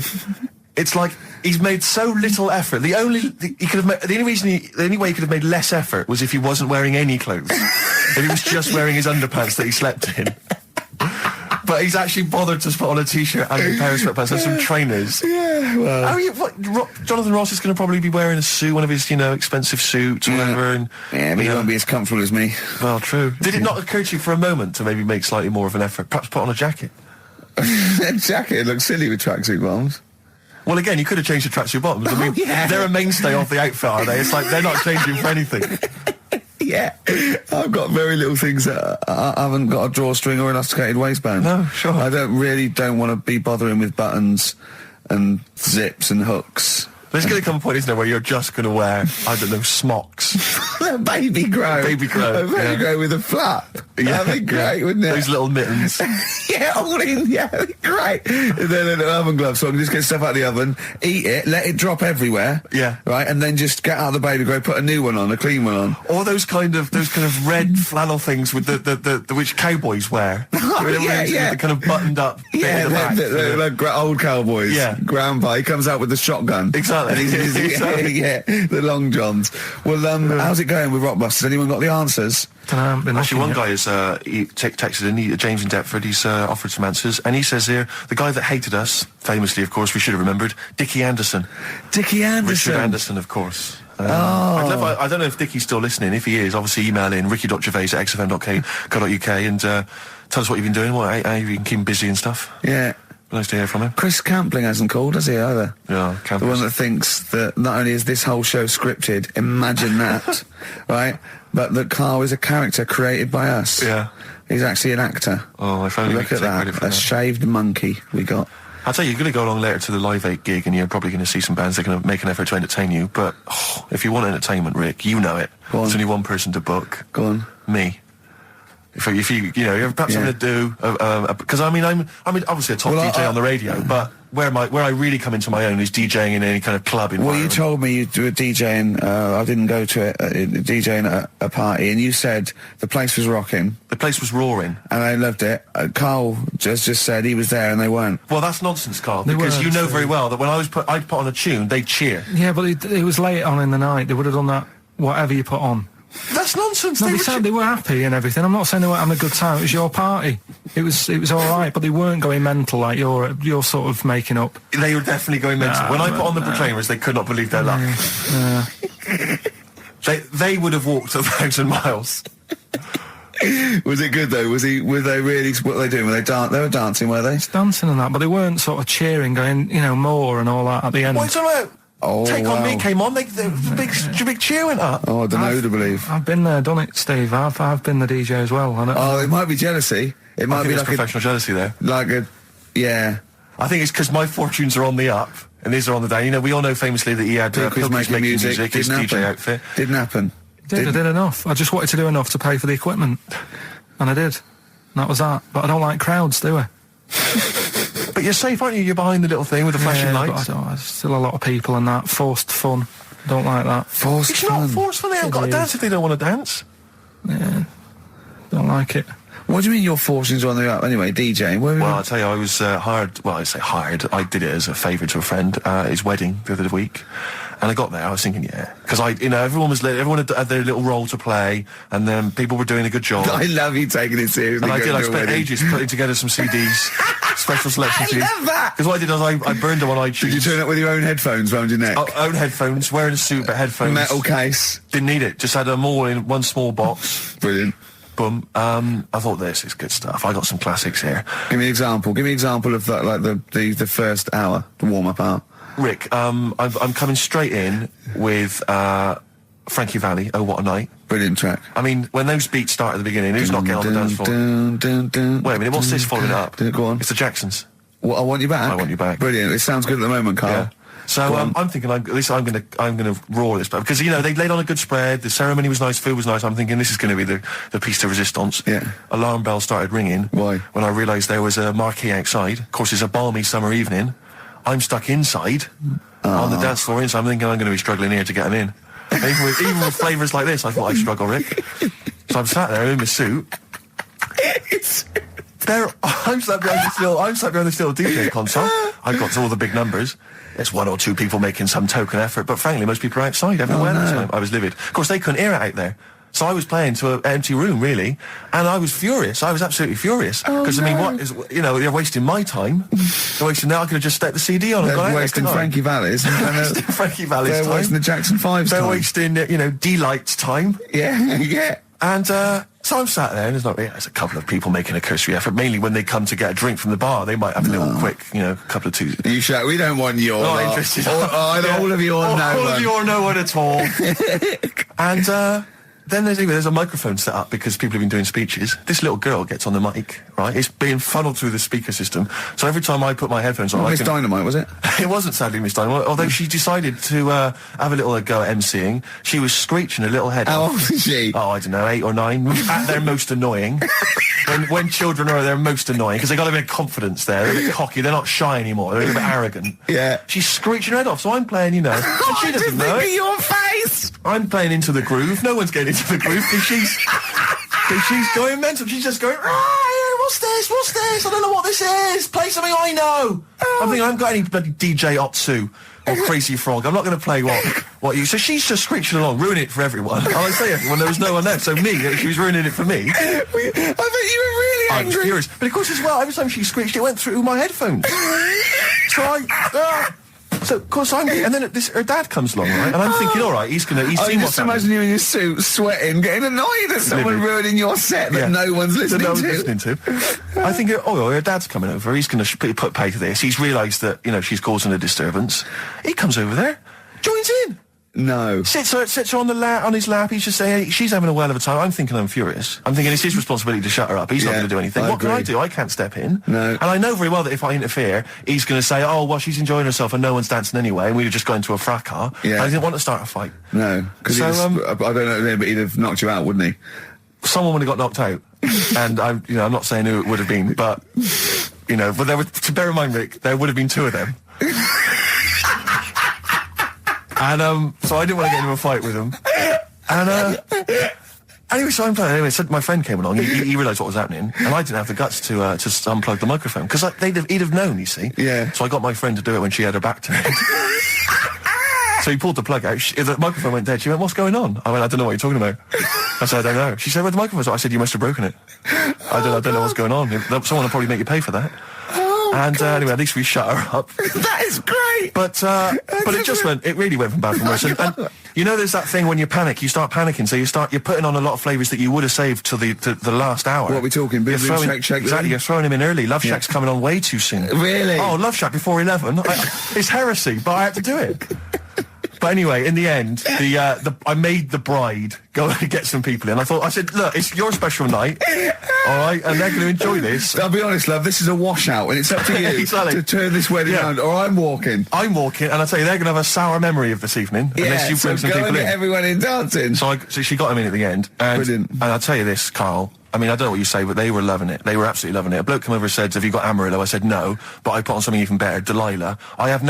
Wedding crowds always go for Delilah. A song, of course, about old man killing his wife. But it always goes down very well, strangely, at weddings. They get into a sort of hokey-cokey thing. They went berserk for it. And I was following it up with, I had the Monkeys, I had all sorts going on. Brilliant. Of course, you know what happens. What? I'm going great guns. People are absolutely loving it. They're rocking it. I throw in, I had something cracking on at the end. Come On Eileen, of course, was on. People were going berserk for it. Which is unfortunate because the bride's name was Eileen. Yeah. And then the bride pipes up. I'm throwing the bouquet. So they all traipse off outside again. I was furious. Oh, no. I plugged the microphone back in. I said, what are you doing? We got, but they went out there. And, of course, you can't get them back once they've done that because all the women are running around. I got the thing. And then they got to wave everyone off, throw the confetti. They ruined your day. I was having a great time and they ruined it. She ruined your special day. She ruined my special night. Oh, no. It's on her head. What would you put on about now, Karl? What if I was DJing? Yeah. Probably a better world party. Go on then. Interesting. put the message in the box, put the message in the car, drive the car around the world, and I'm imagining that message is make poverty history. That's World Party, put the message in the box. Can I just say quickly while I think of it, we get a lot of emails from people, a lot of texts saying, can you send a big shout out, stuff like that. You know, I've just looked at one now, Scott and Julie in Australia listening, they want a big shout out, big shout to them. But there's so many people that do it, and I'm obviously just want to say, sorry we never get to your emails. We're very, very lazy. We never really get to look through them. But we obviously do appreciate you emailing in, texting in, stuff like that. And also, can I send a big shout out to my grandparents, who I believe might be listening on their new digital radio? They're pretty high tech. Very West Country. Yeah. Are they the merchants of Bristol? Merchants, yeah. Props to them. Props to them, yeah. It's a slightly truncated show, isn't it, today, Carl? We've got no news I would trust. I don't like change, and that's what's happened. I'm not You don't, do you? You're like Rain Man. Yeah. He really is like Rain Man. Anything change, he's got to get in a little routine. You can't. I don't like to. I'm not like Suzanne's mum and dad and what have you, where routine cannot change no matter what. Like what? Well, we've talked about it where, you know, if it's a Tuesday, I'm having sausage, egg and chips no matter where I am. That's what they're like. Right. That's what they'll remember, actually. When I'm saying about stuff about Live 8 and all that, you know, people will remember. If people said to a dad, you know, you remember Live 8? Okay, what day was it on? Tuesday. Well, I had sausage, egg and chips. Nothing changes. But the thing is, today, normally we have a bit of a, you know, I know what we're doing where and all that, and it's all sort of messed up. We don't usually know what we're doing where. We say, what should we do next? But I know, like, Rockbusters has been done early. Right. So that's normally done at about... That's really throwing you. I say, I just don't... I don't like all this change and that. It's messing about, isn't it? Rain Man. So what do you want now? Well, what about Song with a Story? See, right, well, last week... Look at him, he's in a genuinely foul mood. No, he's actually rocking. Yeah. He's actually rocking like Rain Man as well. Last week we did, like you say, Eric Clapton. This is the section where we play a song with a story. I think every song, if it's a good song, it's got a story. You've got to listen to it, sort of, you know, from the start. You get in the middle, you're going, oh, how's it going to end and all that. Yeah. You wait another minute, you know the ending, you're happy. But the thing is, as Steve said, you know, sometimes you're disappointed with it, so it's not a good story. And as Steve said, I'm not sure you're finding what you need in a song for a story. Why don't you read a book, a novel? If you want a really good story that engrosses you, why don't you read a book? You're not going to get it from a pop song. I haven't got time for a book. Song's 3.5 minutes. And that's it, is it? And that satisfied you? Well, yeah, it gets you thinking for a few minutes, then you move on. Then you stop thinking. 2 minutes 50, this one, right? And it's brilliant. Go on, Ed. It's about, last week we talked about the little crippled fella, right? This one... as I say, I don't think we say cripple anymore, but go on. All right, this one, someone emailed in saying, if you want a song about that, this is a song you ought to listen to, right? Right. It's about this fella who, basically something happened. I think he's in a wheelchair, right, for some reason. You thought that last time. His wife, you know, likes going out. She doesn't take him with her when she goes out. Right. Is it Ruby, Don't Take Your Love to Town? Yeah. Brilliant song. Well, I'll just play it then. Yeah, great song. All right. What do you mean? Oh, it's just, it's a good story. It starts off well and that. You're feeling sorry for him, but then he says, where's my gun? Yeah. Because she's a slut. Why? Because she's going off. Yeah, but what does he expect her to do? What? Just because he paralysed his legs fighting for his country, presumably in Vietnam War, says that crazy Asian war. So he's gone, he's fought for his country, he's taken a bullet, he's come home, he can't walk, he should be a hero, and then his wife's going out putting it about downtown. Why do I never meet women like Ruby? XFM. Forever Lost. The magic numbers on XFM 104.9. Well, the concert's kicked off, Steve. Yeah, I'm a bit annoyed that we're still here, really. Let's try and wrap this up quite quickly and then shoot off. No one's listening anyway. Nah, we could talk about anything. Well, we do. Yeah, true. It makes no difference to We us, could do a lot more swearing than we normally do. We could do even more. I was talking to Carl the other night, because I've been rewatching for some reason that film Witness with Harrison Ford, where he's a policeman that has to protect a little boy who's part of an Amish community. Amish? Yeah. And I tried to explain to Carl... You look plain, John Book. Exactly, exactly. And I was obviously trying to explain the Amish to Carl. He'd never heard of them. Completely stony-faced. Amazing. Now, for those... Okay, you'd explained it to him, have you? Okay, then. Yeah. Now, I don't know what you said, but I'm assuming you got it right, right? Carl, now tell me back now, what are the Amish? They're just people who sort of live like in the olden times. So to them, they're sort of in about 1842 or something. So they're getting old papers and that. They haven't cut up to. No. They don't have telly. They don't deny that the 20th century has happened. They just don't want to be part of it.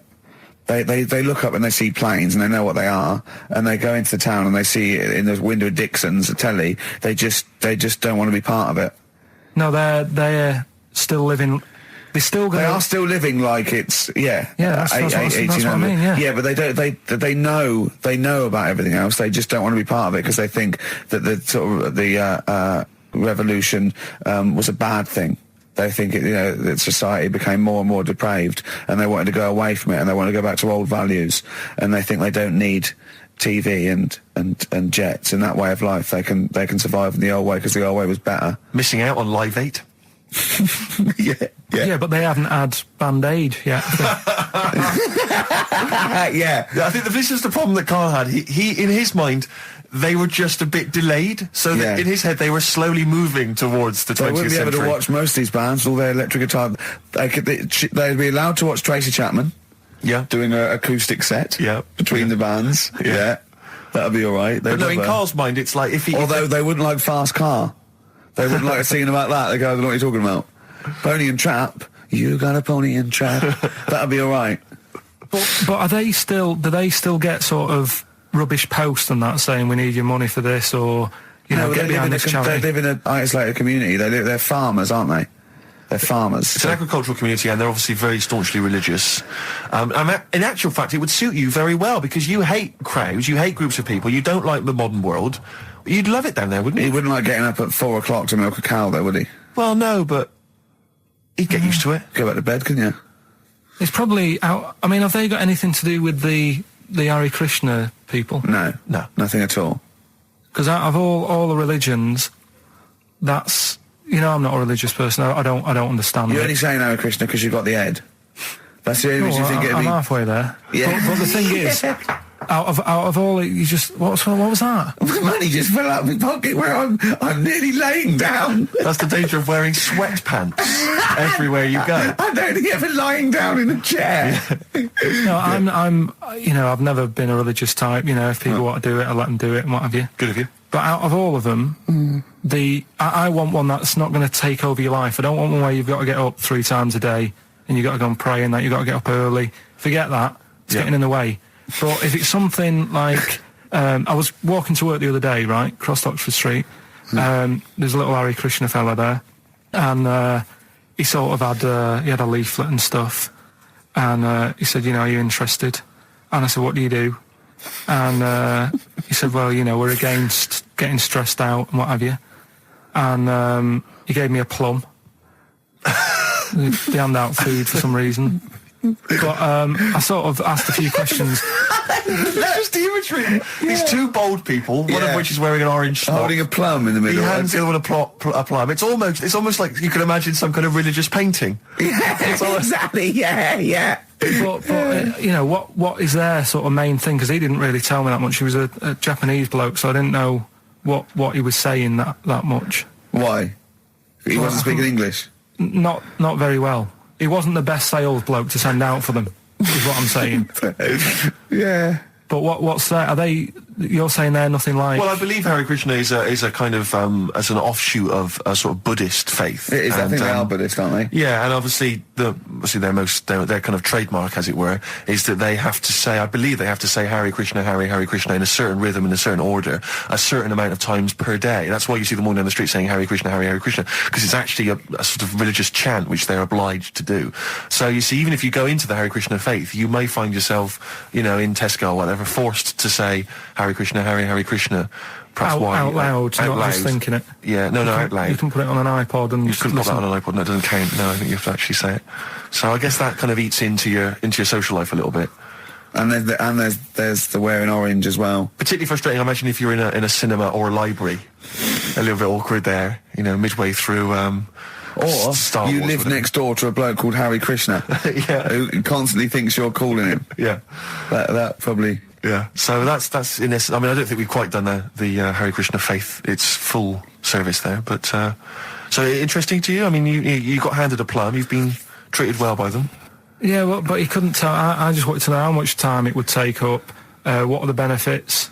You know, what can you do? What can't you do? Well, I think the benefits are they probably don't get stressed out. They've probably got that sort of that zen, that chi-ness about them, where they try and interact and quite meditative. Yeah.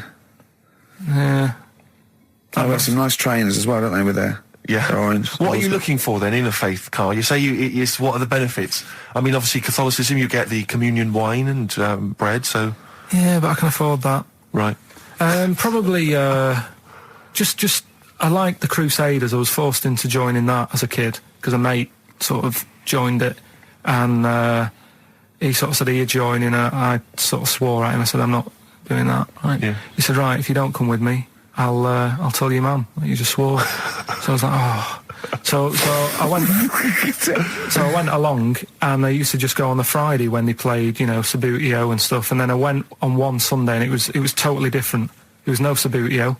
There was no sort of, you know, table tennis. The thing where you hold a thing and knock things over. Skittles. There was all that on a Friday. Went on the Sunday, it was rubbish. He said, right, sit down in this room. They gave me a Bible. Thought, this looks too heavy, this is too big. I'm not interested in this book. And I never went again. I used to hide on a Sunday when they came round. And that's been the only sort of... why did it suddenly turn out to have to hide on a Sunday when they're coming round? Because they wouldn't leave. They wouldn't leave. Who was it? Were they adults? It was well, he seemed like an adult to me at the time, but he was probably about 27. Well, that is an adult. Yeah, but do you know what I mean? He seemed a lot older when I was a kid. Yeah. And he came knocking and that, and he used to say to me, Mum, I'll just tell him I'm ill or something. And he used to hang around to see if I'd eventually come out to play and that. And if I did, I think they would have grabbed me and took me there. I love the idea that for you, religion has to bring with it some kind of gift. It's like, you know, join our faith and you get an alarm clock radio. It's like something like I think religion does bring a gift. Usually, it's the gift of the Lord. Well, the gift of everlasting life, isn't it? And that's the problem with it, you know. A lot of people believe in it because they think... But for Karl, right. his feeling is like, that should be a given. That's safe. I'm definitely going home with eternal life. But what else can I have? Is there an iPod? Why do you have to have a religion? Because obviously I don't have a religion. I don't miss it, and I wouldn't want one. I'm an atheist, and that's out of belief. That's out of logic.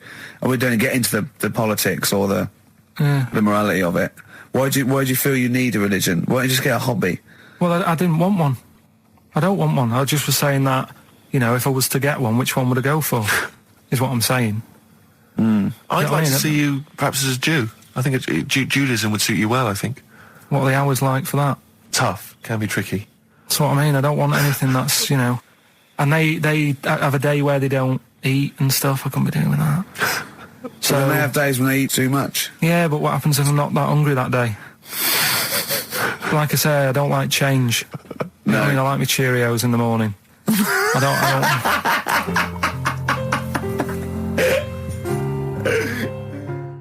I still have that other girl in my head by Elvis Costello and Burt Bacharach on this final XFM show. Ricky Gervais, Steve Merchant, Karl Pilkington. Well, we nearly got to wrap it up. I think we've got to do the Rockbusters winner and give someone those lovely prizes.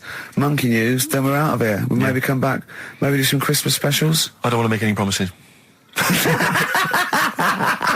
Right then, first one was Richard's kids. He cuts hair for a living. Yeah, what's that? That was well, try and work it out. No, there's no point. Dick's son, yeah, he was a barber. Barbara Dixon, right? Doesn't work. Dixon, well, again... Barbara Dixon. Right, her name wasn't Barbara Dixon, was it? So, that's that one. Did Ronnie Corbett ever say, ladies and gentlemen, Miss Barbara Dixon? Second one... Never did he? Never did. I have a problem saying the French word for well. What's the French word for well? Bon, isn't it? That's good. What? No, that's good, though. Bell? Well, no, what? Isn't it bien? Yeah. Yeah, all right. I have a problem saying it, so I can't say it. I can't say bien. I can't say bien. Can't say Kasabian, right? So they managed to work that one out. That's one of your worst, that. Can't say bien. Can't say bien. Can't say bien, it's not... No. And the last one, That's terrible. 8 kebabs, 2 kebabs, plus 57 kebabs, times 27 kebabs. This fella is struggling working it out. What's the answer there? DS. Right? A Donna sum. Right? So he's struggling working it out. It's a Donna sum. Right? So he got that right as well. So What was the answer? Donna Summer. Donna Summer. Yeah, Donna Summer. So just pick We one, went out on a Steve. high then. Steve, just pick one. We went out on a high. That was shocking. What about let's have a look. There's Well, it's the first one to get all 3. Steve, what's the first one with all 3? Well, there's so many here. Yeah, but this is the first one that came through in time-wise. probably that one. No, I don't like Rob because he's been slagging us off. In fact, no, let's give it to Rob. He If hates he's the show. first, if he's the first... No, to be honest with you, Rob's been slagging us off, but at least he knows. I mean, at least he's got some taste. Yeah. You know? Yeah, well, what, if he was the So- first, then Rob's the winner. Well, yeah, we'll give Rob. He gets a Ladder 49 and a bunch of other DVDs. But that means he goes straight into the you're hat putting him for in the there big now. draw. I'm just going to write his name now. I'm going to throw that straight in the hat. I can imagine that no one, even the people who've entered, are that excited. Not because the prizes aren't great, but I'm worried that they don't appreciate it, Rick. Do you know, I get the feeling that our listeners, they just don't appreciate the fact that we've gone to all this trouble. We've got the Homer Simpson drawing and things like that. I just feel like these people don't deserve it. Do you know what I mean? It's weird. I just wish we had a better quality of listener. Like, people who listen to Radio 2, they deserve it. You know, they're elderly and infirm, some of them. It would really cheer them up. But our lot, you know, drug addicts, Yeah, let me pick you it know, out. truck drivers. So I've just put all the names in the hat, all the previous winners from the previous weeks, and Who's Rob as put it well. out? Is Pilky going to put it out? Do you want Pilky or do you want Ricky? Oh, well, let's have the shaved monkey do it. All right. Plunge your hand in there. It's just that's one, isn't it? That's it. there? Just pull that one out. Check who it is. Right, it's Gavin Thompson in Edinburgh. Well done, Gav. Are we going to get them up there? That's not his problem. You got to post them. You got to pay. They're amazing prizes. Yeah, but the Spinal Tap one, it's about 5 foot, isn't it? Well, they can post it. It'll cost them a few quid. It's a radio station. I think he should have to come and collect it. No, just because then it'll at least Hold on. it'll prove that Where's he's he interested. from? Edinburgh. Give it to Bob Geldof. I'll give it to Bob Geldof. He's walking up there. So He can look it.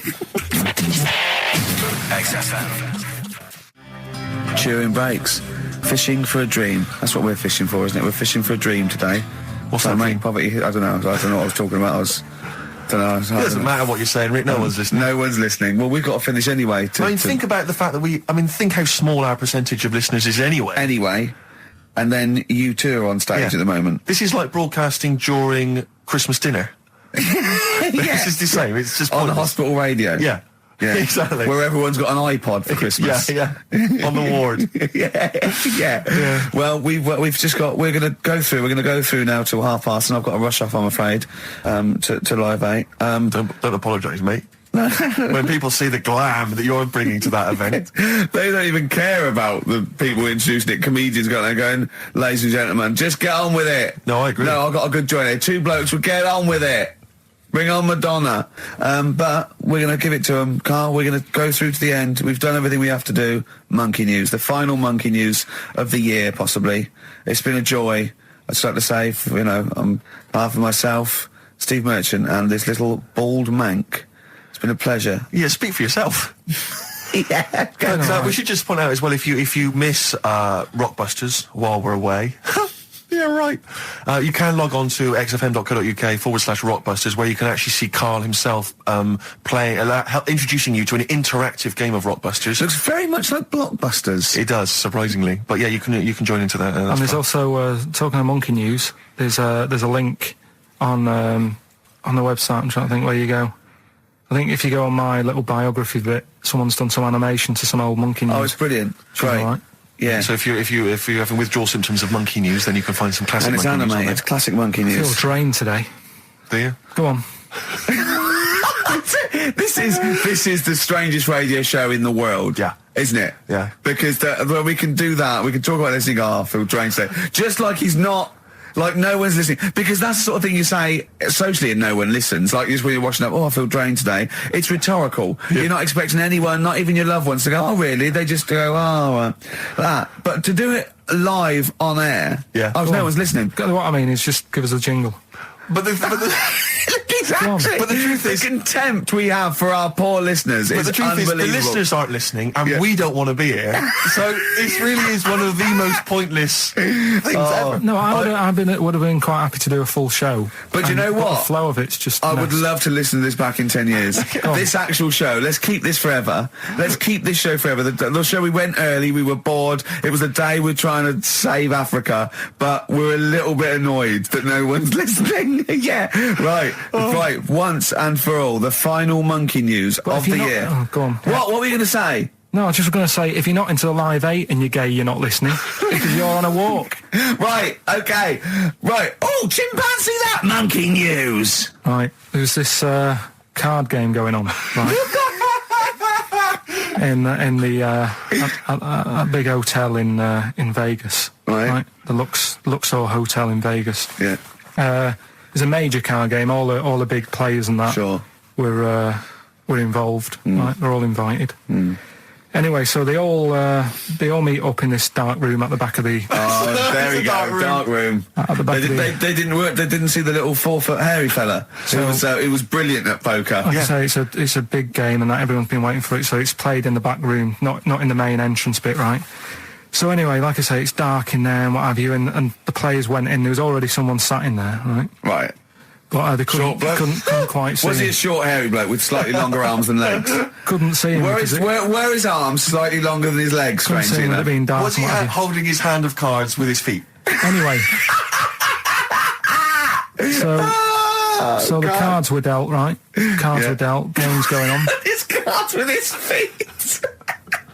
Game went on for hours, right? There was- No one's listening. The terrible thing is that not even we're listening to Carl now. I know. Literally no one is It's listening so to Carl. insulting. There was a lot of smoking going on. It's right? going on. A lot of eating and nuts going on. That was a bit weird because they don't normally get through as many, but for this night.